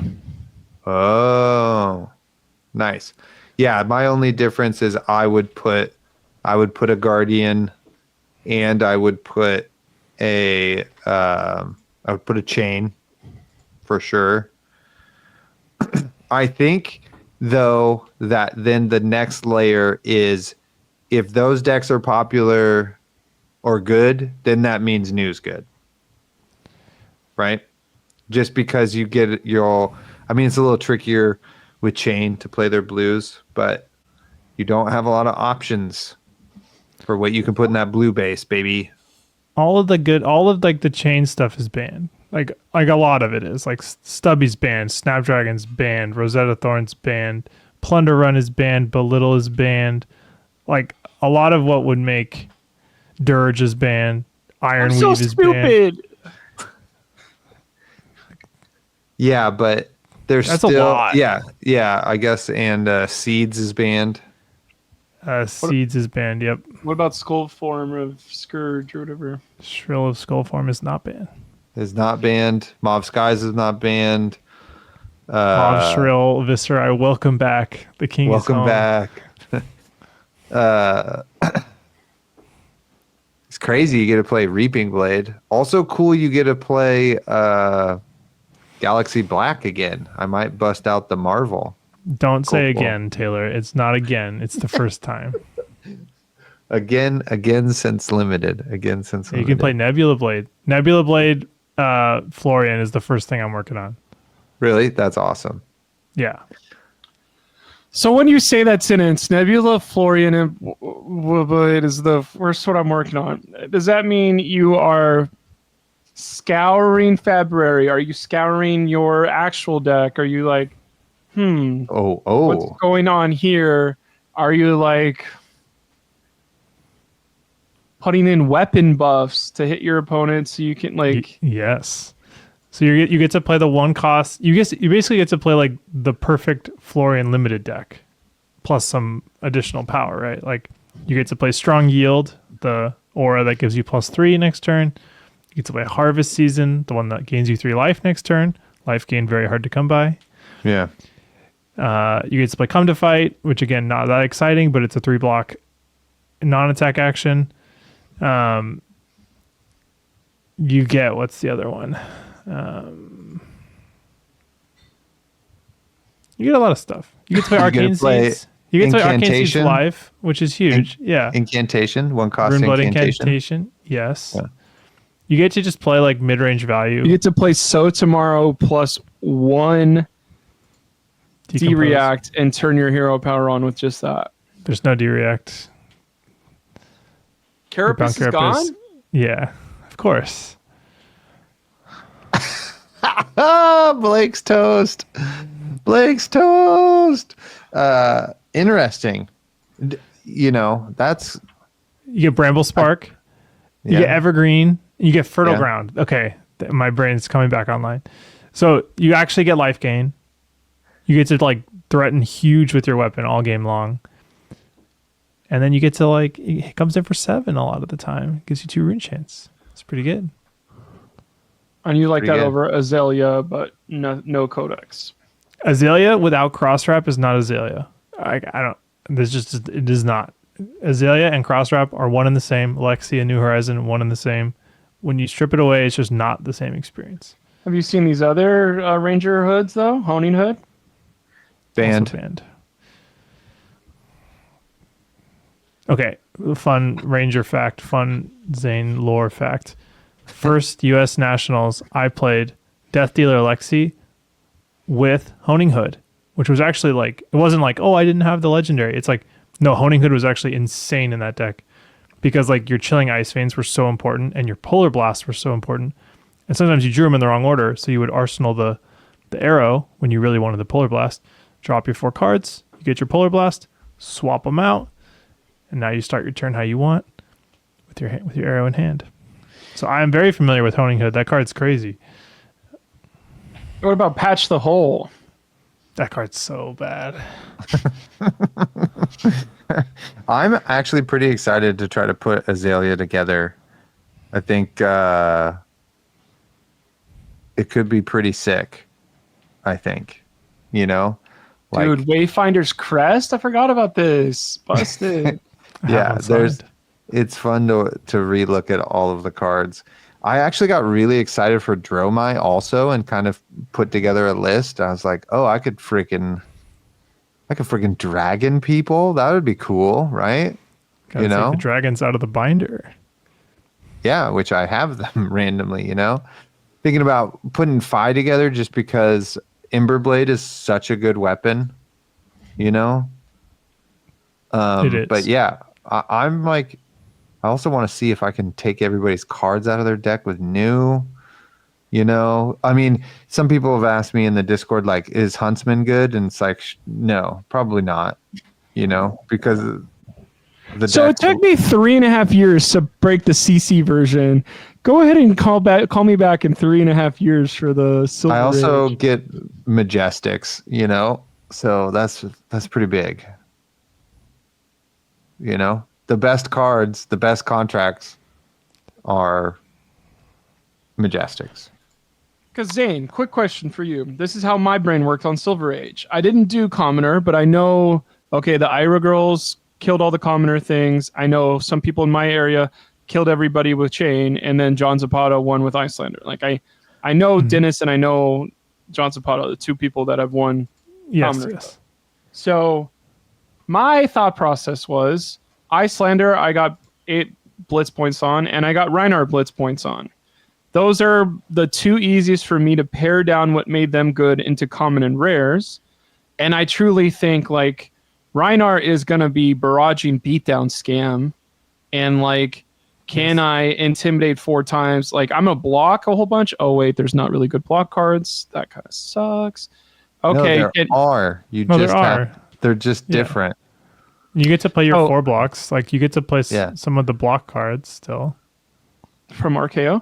And then you swing Romping Club over and over again. And then at the end, you do Intimidate, Intimidate. Oh, Energy Potion? We could probably put one of those in. Yes. Barrage. 5 barrages at the end of the game.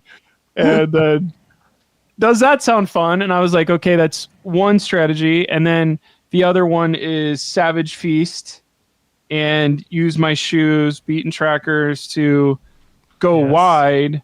And is that as exciting without a Blood Rush first? It's like, not really, but maybe that is how close the games are going to be of an Intimidate and a go wide twice is going to get you 5 damage whenever normally it wouldn't. Yeah. It depends how much people are going to like playing lower power fab, which I really enjoy limited, where you get to play lower power fab. You get excited about a rare. You know, you build your whole deck around when am I going to play this rare? Yeah. And then you make it work. And so for me, I'm excited.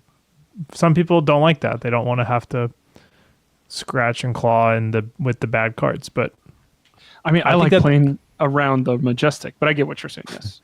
I think you'd be surprised at how powerful it is. Like, I think it'll be faster than you think. I just really love to deck build.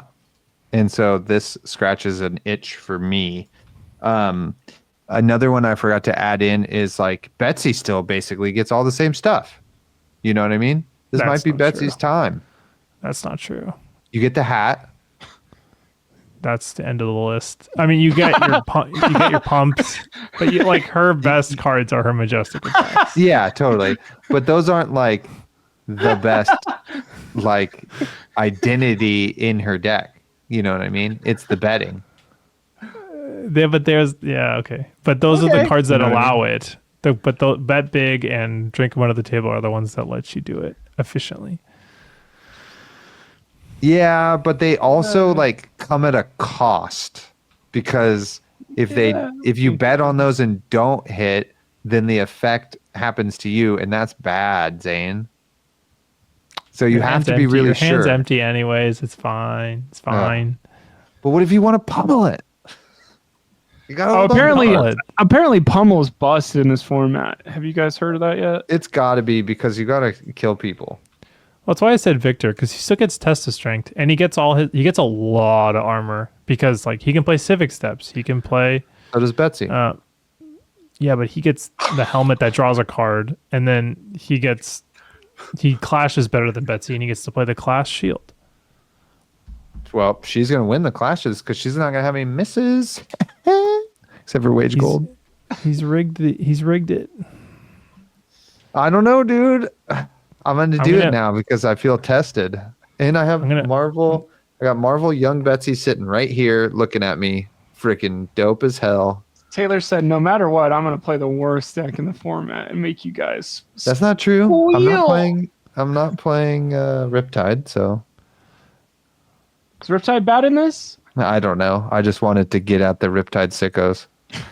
Actually, Riptide's probably pretty good. I don't know. See that, and this segues me into without M's, because some of them are specializations and stuff, like Riptide. Do they lose some of their identity as heroes? Yeah. Right. I mean, Yes. of course, yeah, but in like I'm hopeful in a good way. Like I'm hoping it's in a good way. Like it's like you take out some of the frustration too of like the cringe stuff that the other decks do. Like cuz it's fun, when you're doing it it's fun, but like it removes some of just like the stuff that's so powerful that that is the game. The whole game revolves around Voltaire or Channel Lake Frigid or whatever. And so yes, you're losing those identity pieces, but it's like in a way that makes you get creative with what the hero text actually is.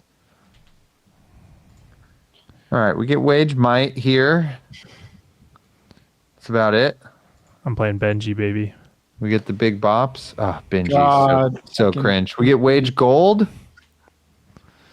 We get Wage Vigor. Battered, not broken. Dude, we get so many Wage cards. We're good to go. I'm Plus telling you, 20 this where is your gonna mouth be is. fun. I'm excited for this. Terra, I'm gonna be rich. Yeah, Terra could staunch be cool. response. 6 copies of High Roller and Turn Timber. don't roll a die because none of your rares or commons roll a die. You get to play Plume of Evergrowth. Let's go. What? I got that in cold foil, baby. Predatory Assault? Was that cold or gold? Oh, cold. Oh. Look, some of us don't have 16-person ProQuests within an hour of them that they can just farm gold foils from. Some of us only have had one 8-person one once that they farmed their best friend Blake for. Yeah. Yeah. Yeah, I'm just saying, some of us just geographically live in poorer areas. Capitalism, Is what So it is. I'm building this list right now. The Rhinar list. Yeah. How many generics are fitting into the list? Is it kind of like this is showing you what there is different in Fab, or are there going to be such like there's a lot of generic strategies that are so good you're going to be seeing these generic cards in every deck? I don't think so. I think they've banned a lot of the key ones. like we're gonna see a good amount of Oasis Respite. We're gonna see a good amount of like Unmovable, maybe Sirens of Safe Harbor, Arcane Polarity kind of cards, but I think for the most part it'll be pretty spaced out. I play Zuri. What was the deal with the Zuri might be good. the card that gives brute tokens, brute people vigors? They got rid of it already. Oh, Vigorous Smash Up. Mm-hmm. Oh, I actually have a theory about that. Go for it. I think what they don't want is it's a 9 of, or I guess a 6 of in this format, Clasher. So it has a relevant clash effect. That's one piece. You can run 6 of them. That's another. And then you can run 6 unexpected backhands. The one that says like if you win a clash revealing this, deal a damage. Mm-hmm. And my guess is just like a deck with 10 clashes and 6 copies of unexpected backhand can just like reliably kill with unexpected backhand in a way that's like not interesting. That's my theory. Because if I wanted to run Clash and Brute, 1, 2, 3, 6, 9, 11, I could put 22 cards in, and it would be all the Clash of Mights, all the Clash of Agilities, Test of Might, Test of Agility, and then the backhands. Yeah, everyone. I mean, the backhands are going to be a windmill slam for clash decks.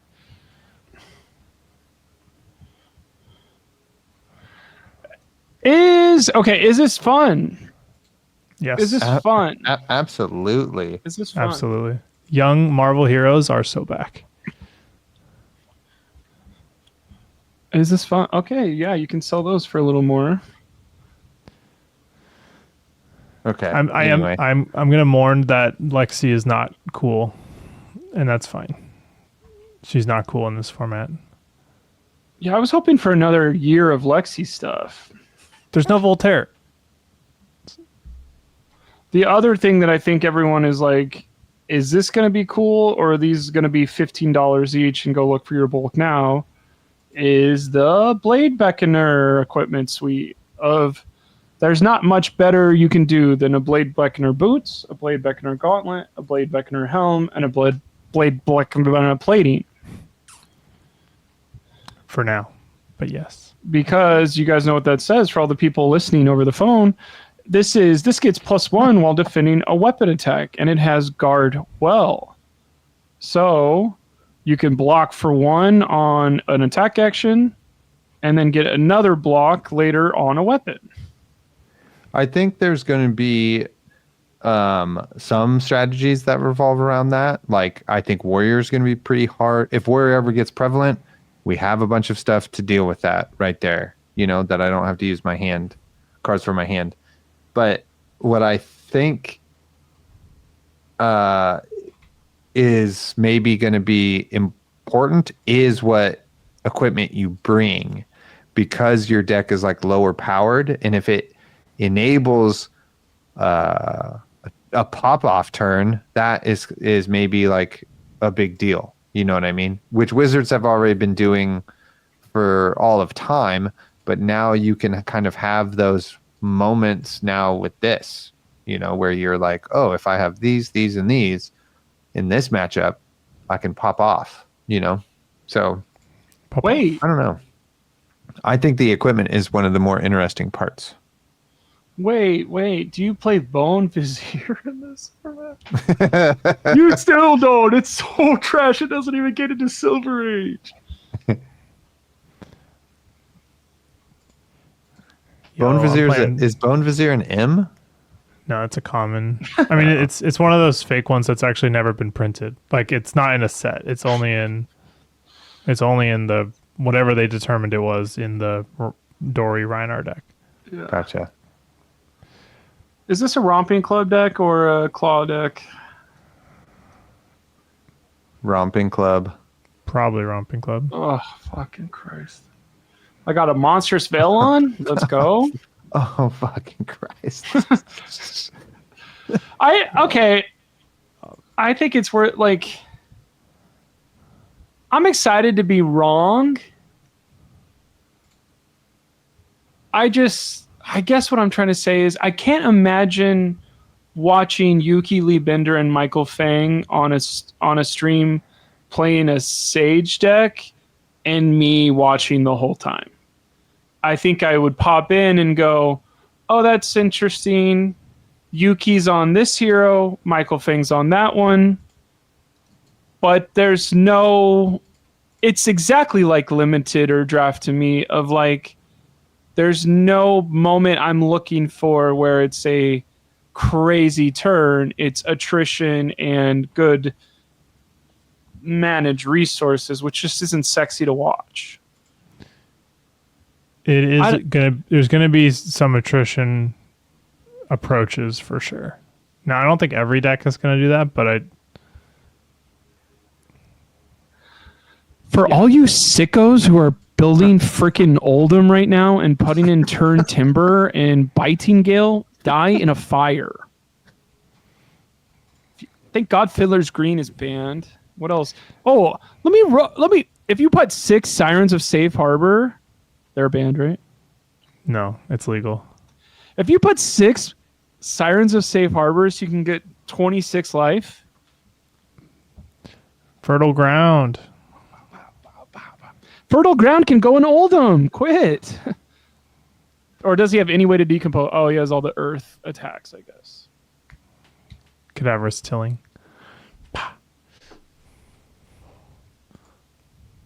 Is Huntsman going to be good, Taylor? I don't think so. It won't. I'll try it eventually, but I mean, no, it's not. Yo, Lyeth. Yo, Life's going to be freaking sick in this. Okay, wait. Huntsman might be good. No, it's probably not going to be good. I don't think so. Because you don't have enough reactions. You know? You get shred and cut to the chase. Totally. But then, like, when you think about it, then you can't run any stealth cards because you don't have. You could run Razor's Edge, right? But then you're running into the like, ooh, this is like clunking up my deck and that sort of thing. And just a 0 for 4 with only shreds and cut to the chase. So then you run like 9 cut to the chase. And then that seems crazy. And then what are you even doing? Like, none of the cards disrupt. Like, that's the best part about Huntsman, or like one of the more powerful things is that you have Codex, Surgical, Leave No Witness, CNC, you know, things that make your opponent block. If you just have Plunder the Poor, Slay the Scholar, Nix the Nimble, Annihilate the Armed, if your opponent doesn't care, then they don't have to care because it's just coming out of their deck. You know what I mean? So, but you do have 20 knife. So if you take 2 Annihilate the Arms, that's half your health. So We can play Kasai, yo. it's probably better to play Solitary Confinement is probably the real move. Yeah. ASC, baby. I mean, Web of Deceit could be good too. Yes, totally. Yeah. And I really do think new is going to be good because they have access to so many reactions. I just don't know what we're doing with all the chi. Transcending. Without... Okay. I know. There's no outlet. There's no outlet except for the hero power. I guess. Hero power is good. It still says banish then play cards. It says What's maybe so banish. funny, I have to talk some shit real quick. It's like there's these brew cards that I've been like, they'll never get in any decks. And I'm like, See? building Silver Age decks now. Yeah. And I'm looking and I'm going, Wrecking Ball still doesn't get in. Oh. Why do we care? Who is ever playing Wrecking Ball? That's just a weapon though. Wrecking Ball is actually an attack action. 3 for 6/3 for 8. It could see play. What does Wrecking Ball do? That's beast mode. I am finally putting beast mode I am in thinking here. of beast mode. Wrecking Ball. When you attack with Wrecking Ball, draw a card and then discard a random card. Don't we have Intimidate. If a card with 6 or more is discarded this way, intimidate. So it's a double Wait, but intimidate. that's 2 intimidate. That's good. It doesn't All right. block. That's my 39 and they're 40. Yeah, I've got 6 pearls, 6 strongest survive. Every card says the word intimidate on it. I mean, if you're playing all the barragings and all the intimidates, that card could be good because you can get to 3 so fast. Yeah, try it on my Rhinar deck right now. I don't have arms yet, so I should probably go get Goliath Gauntlet. Probably Goliath and Blade Beckoner. Are Goliath Gauntlet banned? Let's maybe go. It probably is. It probably I got this should be. new deck right now. We'll play it live. What live the on frick? Live on the Is podcast. Goliath Gauntlet banned? Yeah, you could play the other one, Yes. the plus one. Yeah. Whatever Like it's how called. you've paid zero attention to the ban list. Which one? It's confusing. I have a complaint about the ban list on the website. Sort that equipment at the top.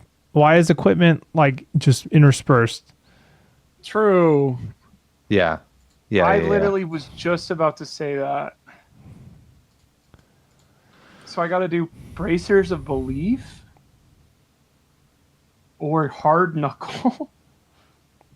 I mean, you can also just play like the Punching what was Gloves. that? Out or there's like the Outsiders one that's just 0 for 0 cost +1. I forget the name. Crackerjack. Yeah, Bro, is that Crackerjack?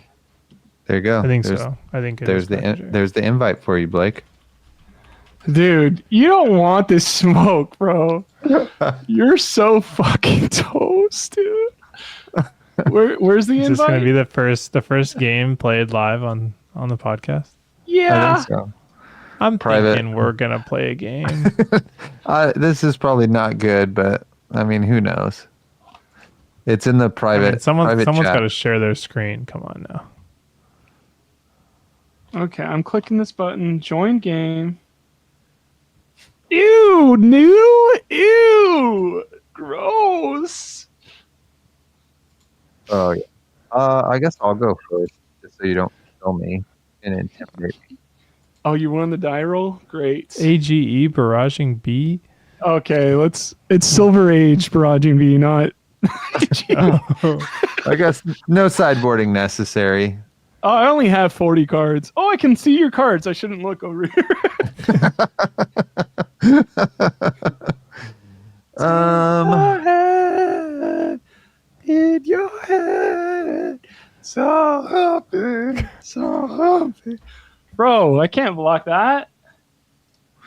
Boom. Dude, he didn't know Blue misplayed. Flying High was gonna be busted until I told him at breakfast. Yeah, that was pretty good. That was good.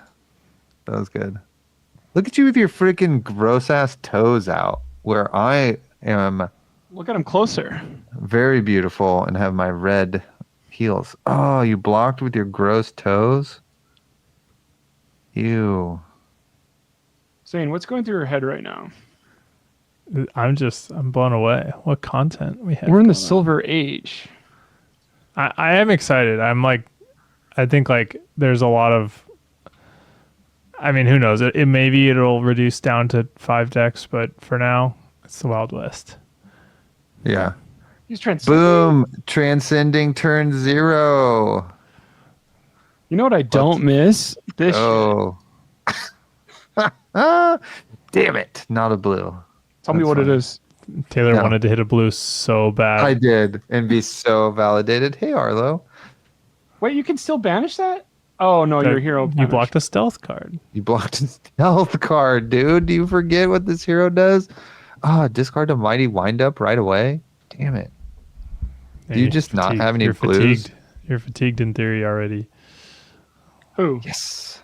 You, Blake. Eh, I'd like to see him get through this shit. We're going to put that there first. Put that in ours. Hi, Arlo. Oh, I freaking can't draw.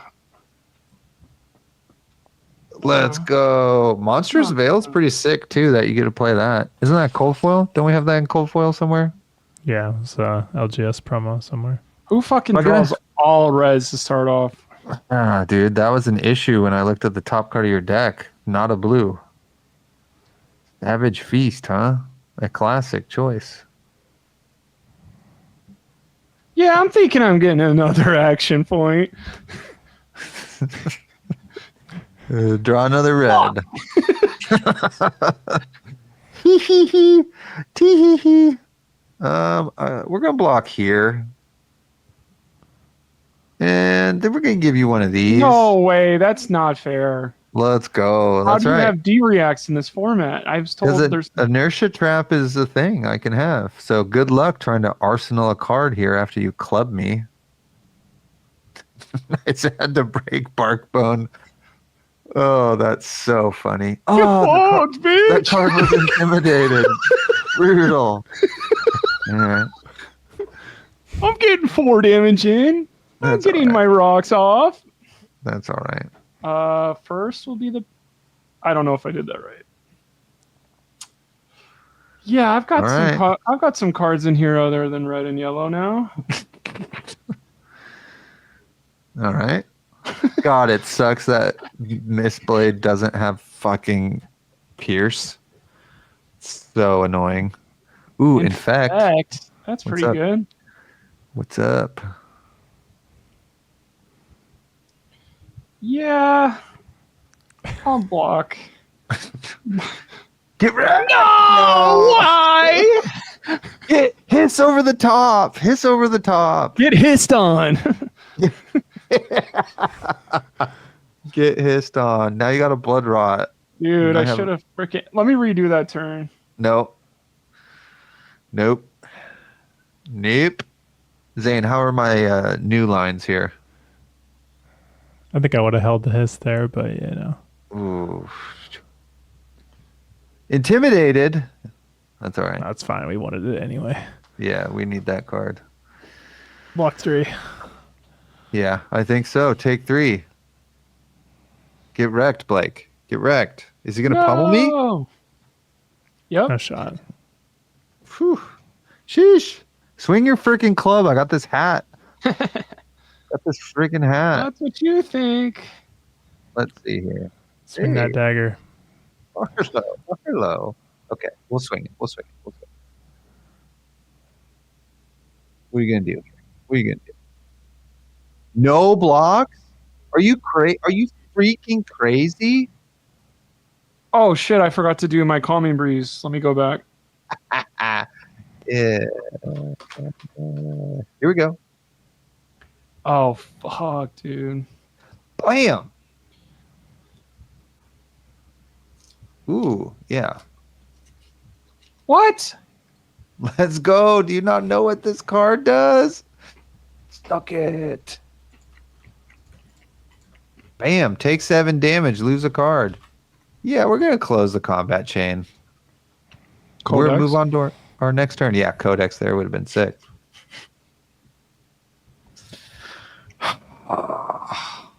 This is it? This is the best you got? It's just discarding Mighty Windup to get a Might? Uh-oh. Ooh, It's in your head. Taylor, there's a sick line you can do to play that card from his banish where you discard one of the tokens from your equipment. Oh, it didn't banish because it wasn't stealth. Never mind. Yeah. Yeah. Yeah. Uh-oh. Oops. Well, okay, for those at Wait, home, I'm actually kind of having fun right now. all my cards have been intimidated. I got 12 health. Blake's coming in for 8. Should have Cracker Jacks this shit. I saw Are we one still floating. thinking? Let's go. Let's keep it moving. Okay. Just got worried. And I had to commentate here. Jesus, this guy. Let's see here. What are we gonna do? We're gonna play this thing. Yeah. Ooh. You shut up. Flesh bag him. I'm holding 4 cards because I you did the classic thing. I literally Okay. looked over there, being like, "How do I do that?" We're gonna do this. Oh. That's pretty sweet. Oh yeah, I am gonna have a blue. Yeah, you can bottom. Yeah. I can bottom that one. There we go. Okay, You need then to cast. Yeah, your arsenal. Yeah. yeah, there we go. We're gonna do one of What? those. How'd you get that? Play that slither from the arsenal. We're gonna I would have pass. held the slither. Yeah. Well, that's why you're playing Rhinar. Now you're at 8. This is pretty sweet. Yeah, I think we just go here, right? Yeah. Yeah. Hello. Welcome to my friend Red Double Trouble with 2 cards in hand. This isn't fun for me either. Don't worry. And we're going to play this hiss. Pitching this chi. Get this slither. I could break stilettos here. No, you just play it, and then you get one more damage too. Yeah, there we go. So go to 8 to Blake's 6. He has 1 card in hand. We're gonna banish a buttload of cards. All 4 blues. Now we are ready to transcend on our next turn. Wait, and swing play dagger. all of your cards. Oh, it's too late. I don't know. I got crazy. It got too much. Hey, I'm gonna block with my freaking helm here. Isn't that cool? And this guy gain some life in your face, so you can't reckless romp me. I mean, it's just a 3 block in this case, but Yeah, totally. All right. Dagger. You having fun? Blake, you're awfully quiet, sir. Oh, wow. I got owned by 2 slithers, one after the other. How crazy. It is pretty crazy. Blake's down to 18 cards in deck. I still got 25. Ooh, 5, huh? 5. Have you met a rousing wave? That's going to make this 6. This red double trouble. You want to see what my other 2 cards in my hand are? You'll be surprised that they both have a no block in the bottom right. Oh, yeah. Classic brute problem. Wasn't always this way. Is this guy just trying to mill me? Reds and yellows. Add this card to arsenal. Oh, that got intimidated. Monstrous Veil. He pops the Monstrous Veil. Just to swing his club for for some reason, my opponent banished every blue in my fucking deck. Oh, surely that wasn't me. Frailty Trap. Get wrecked. Doesn't matter. You don't have go again. All right, we're going to start the turn off here with a Mistblade. God, you pitched a blue double. I did. 1 card in hand, 1 card in arsenal. Blake's at 4. I'm at 4. Blake has 13 cards in deck. I have 22. Wait, did he put the fucking dagger pumps in and fuck me? That would be sick. We talked about that. Should I dagger pump? Break this friggin' garland. 6-pack abs. Play another Mistblade here. Is now this blue coming in for 4 out of my friggin' arsenal. And then I transcend and play your blues, and they all have go again? Don't do that. Wow, he just goes no blocks on the second Mistblade. That's crazy. All right, Desires of Flesh, lethal, red. Has it on hit. Please He's got a block. He's got a block too. Banish both of those. Night. Add this to my arsenal. Oh, did you heal off of that? I did. Fucking Christ. Uh-oh, Cracker Jacks. That ruins my whole thing. Pulping. Oh, dude. That would have killed you. You're going to be why, so dude? tilted. You're going to be so... You have a D-React in Arsenal? So tilted. Yeah. He does. I do. The other Frailty Trap. Oh, get wrecked. No go again. Take 1 damage.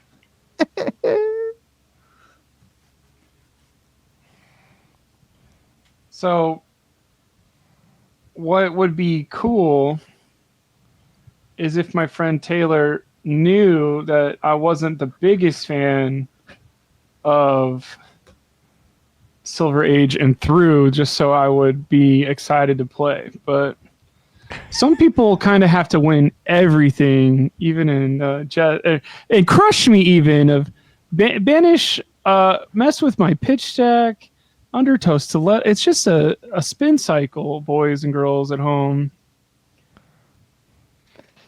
So we played Double Trouble Blue. Blake blocked with 2 cards. Then we stilettos. We also transcended off of that.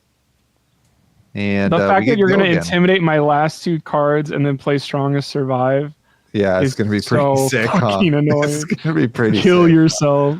Don't play anything fun. Only play new guys. That way you can do All right. We're going do to what play your this opponent's trying to barraging beatdown for sure. Blue. I'm going to pay 0, which is weird. Why did it ask? I don't know. Banishes, and then Swing the dagger. we could swing a dagger here. But now I can block it. Go for it. Go for You it. should have clearing bellowed first. There's only one attack in there. Yeah. Oh, he doesn't block it. He's down to 1. Clearing bellow now. We're going to play that. This says go again. I'm going to pay 0. I don't know why it asked me. High roller.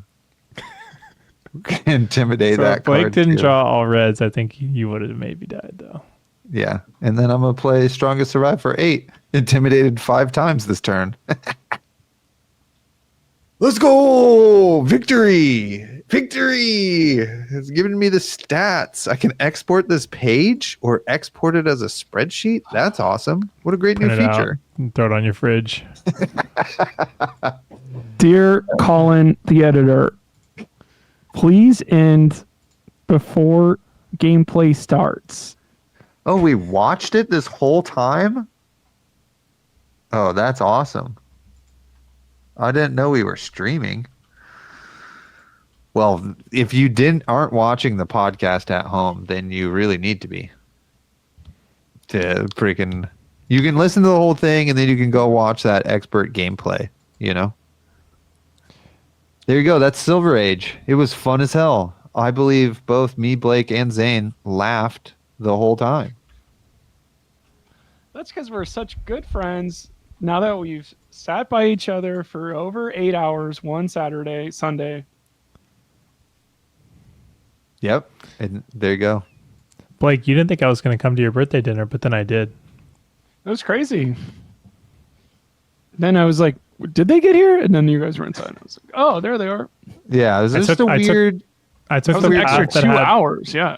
I took the path that had less freeway changes, and then we ran into like the gnarliest downtown traffic ever. I was like, all right. I think it was all of the Los Angeles Chargers traffic that we got stuck in. I told you, Taylor. I was like, I knew there had to be a game or something. But How could we have known? It was one of those, like, if we left 30 minutes ago, it would have taken like 10 minutes. It's all right. It was worth it to hang out and play Arboretum at the Calling Honigman. You know, that's what I was really looking. Wait, board Board game game. corner to end the show? Oh, there you go. So Board game. imagine from the closet. yourself walking through the gardens that you pay money to go through. There's trees everywhere. jacaranda trees. Sometimes they're poplars. Sometimes they're pecans. I think there's even a jacaranda, maybe. But what if you walked in the correct order to double your point score? What if you placed a 1 down to get an extra point? Arboretum is a trick-taking game. Bye. No, it's not. It's a weird game that was explained weird, and then it was like you got to not play the cards in your hand so you can block your opponent from scoring.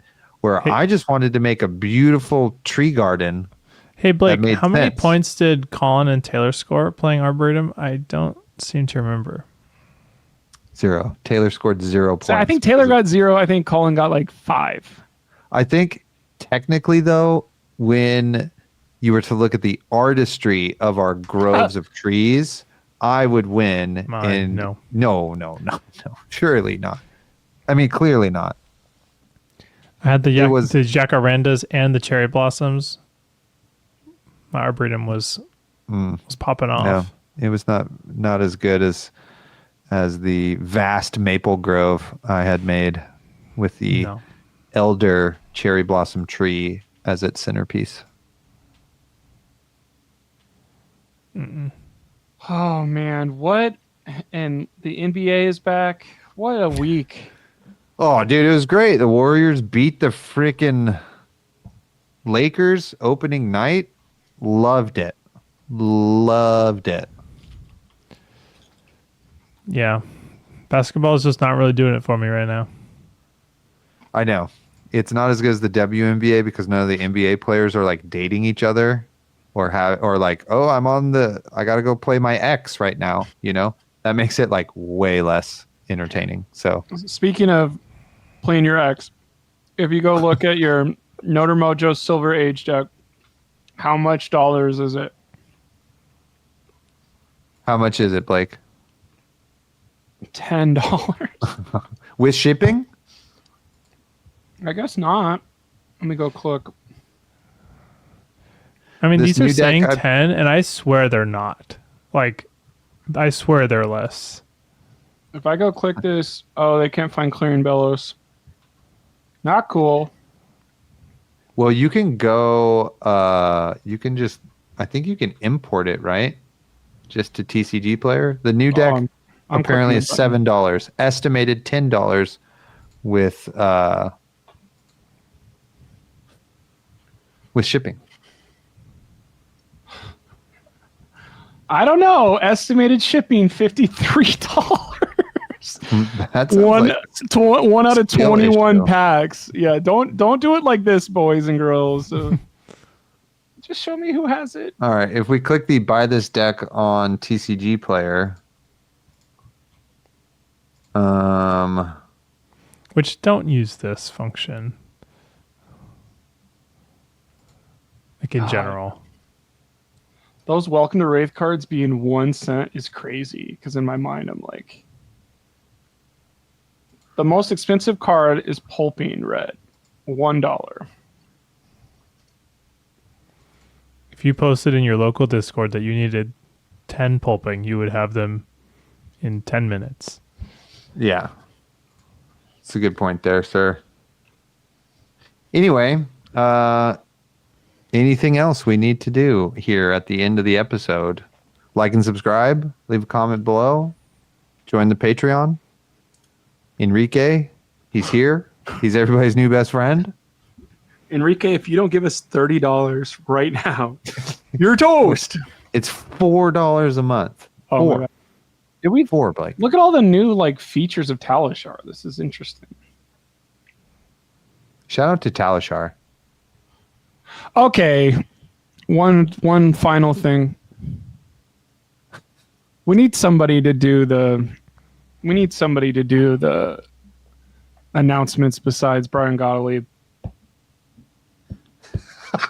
Just had to get him before we're out here.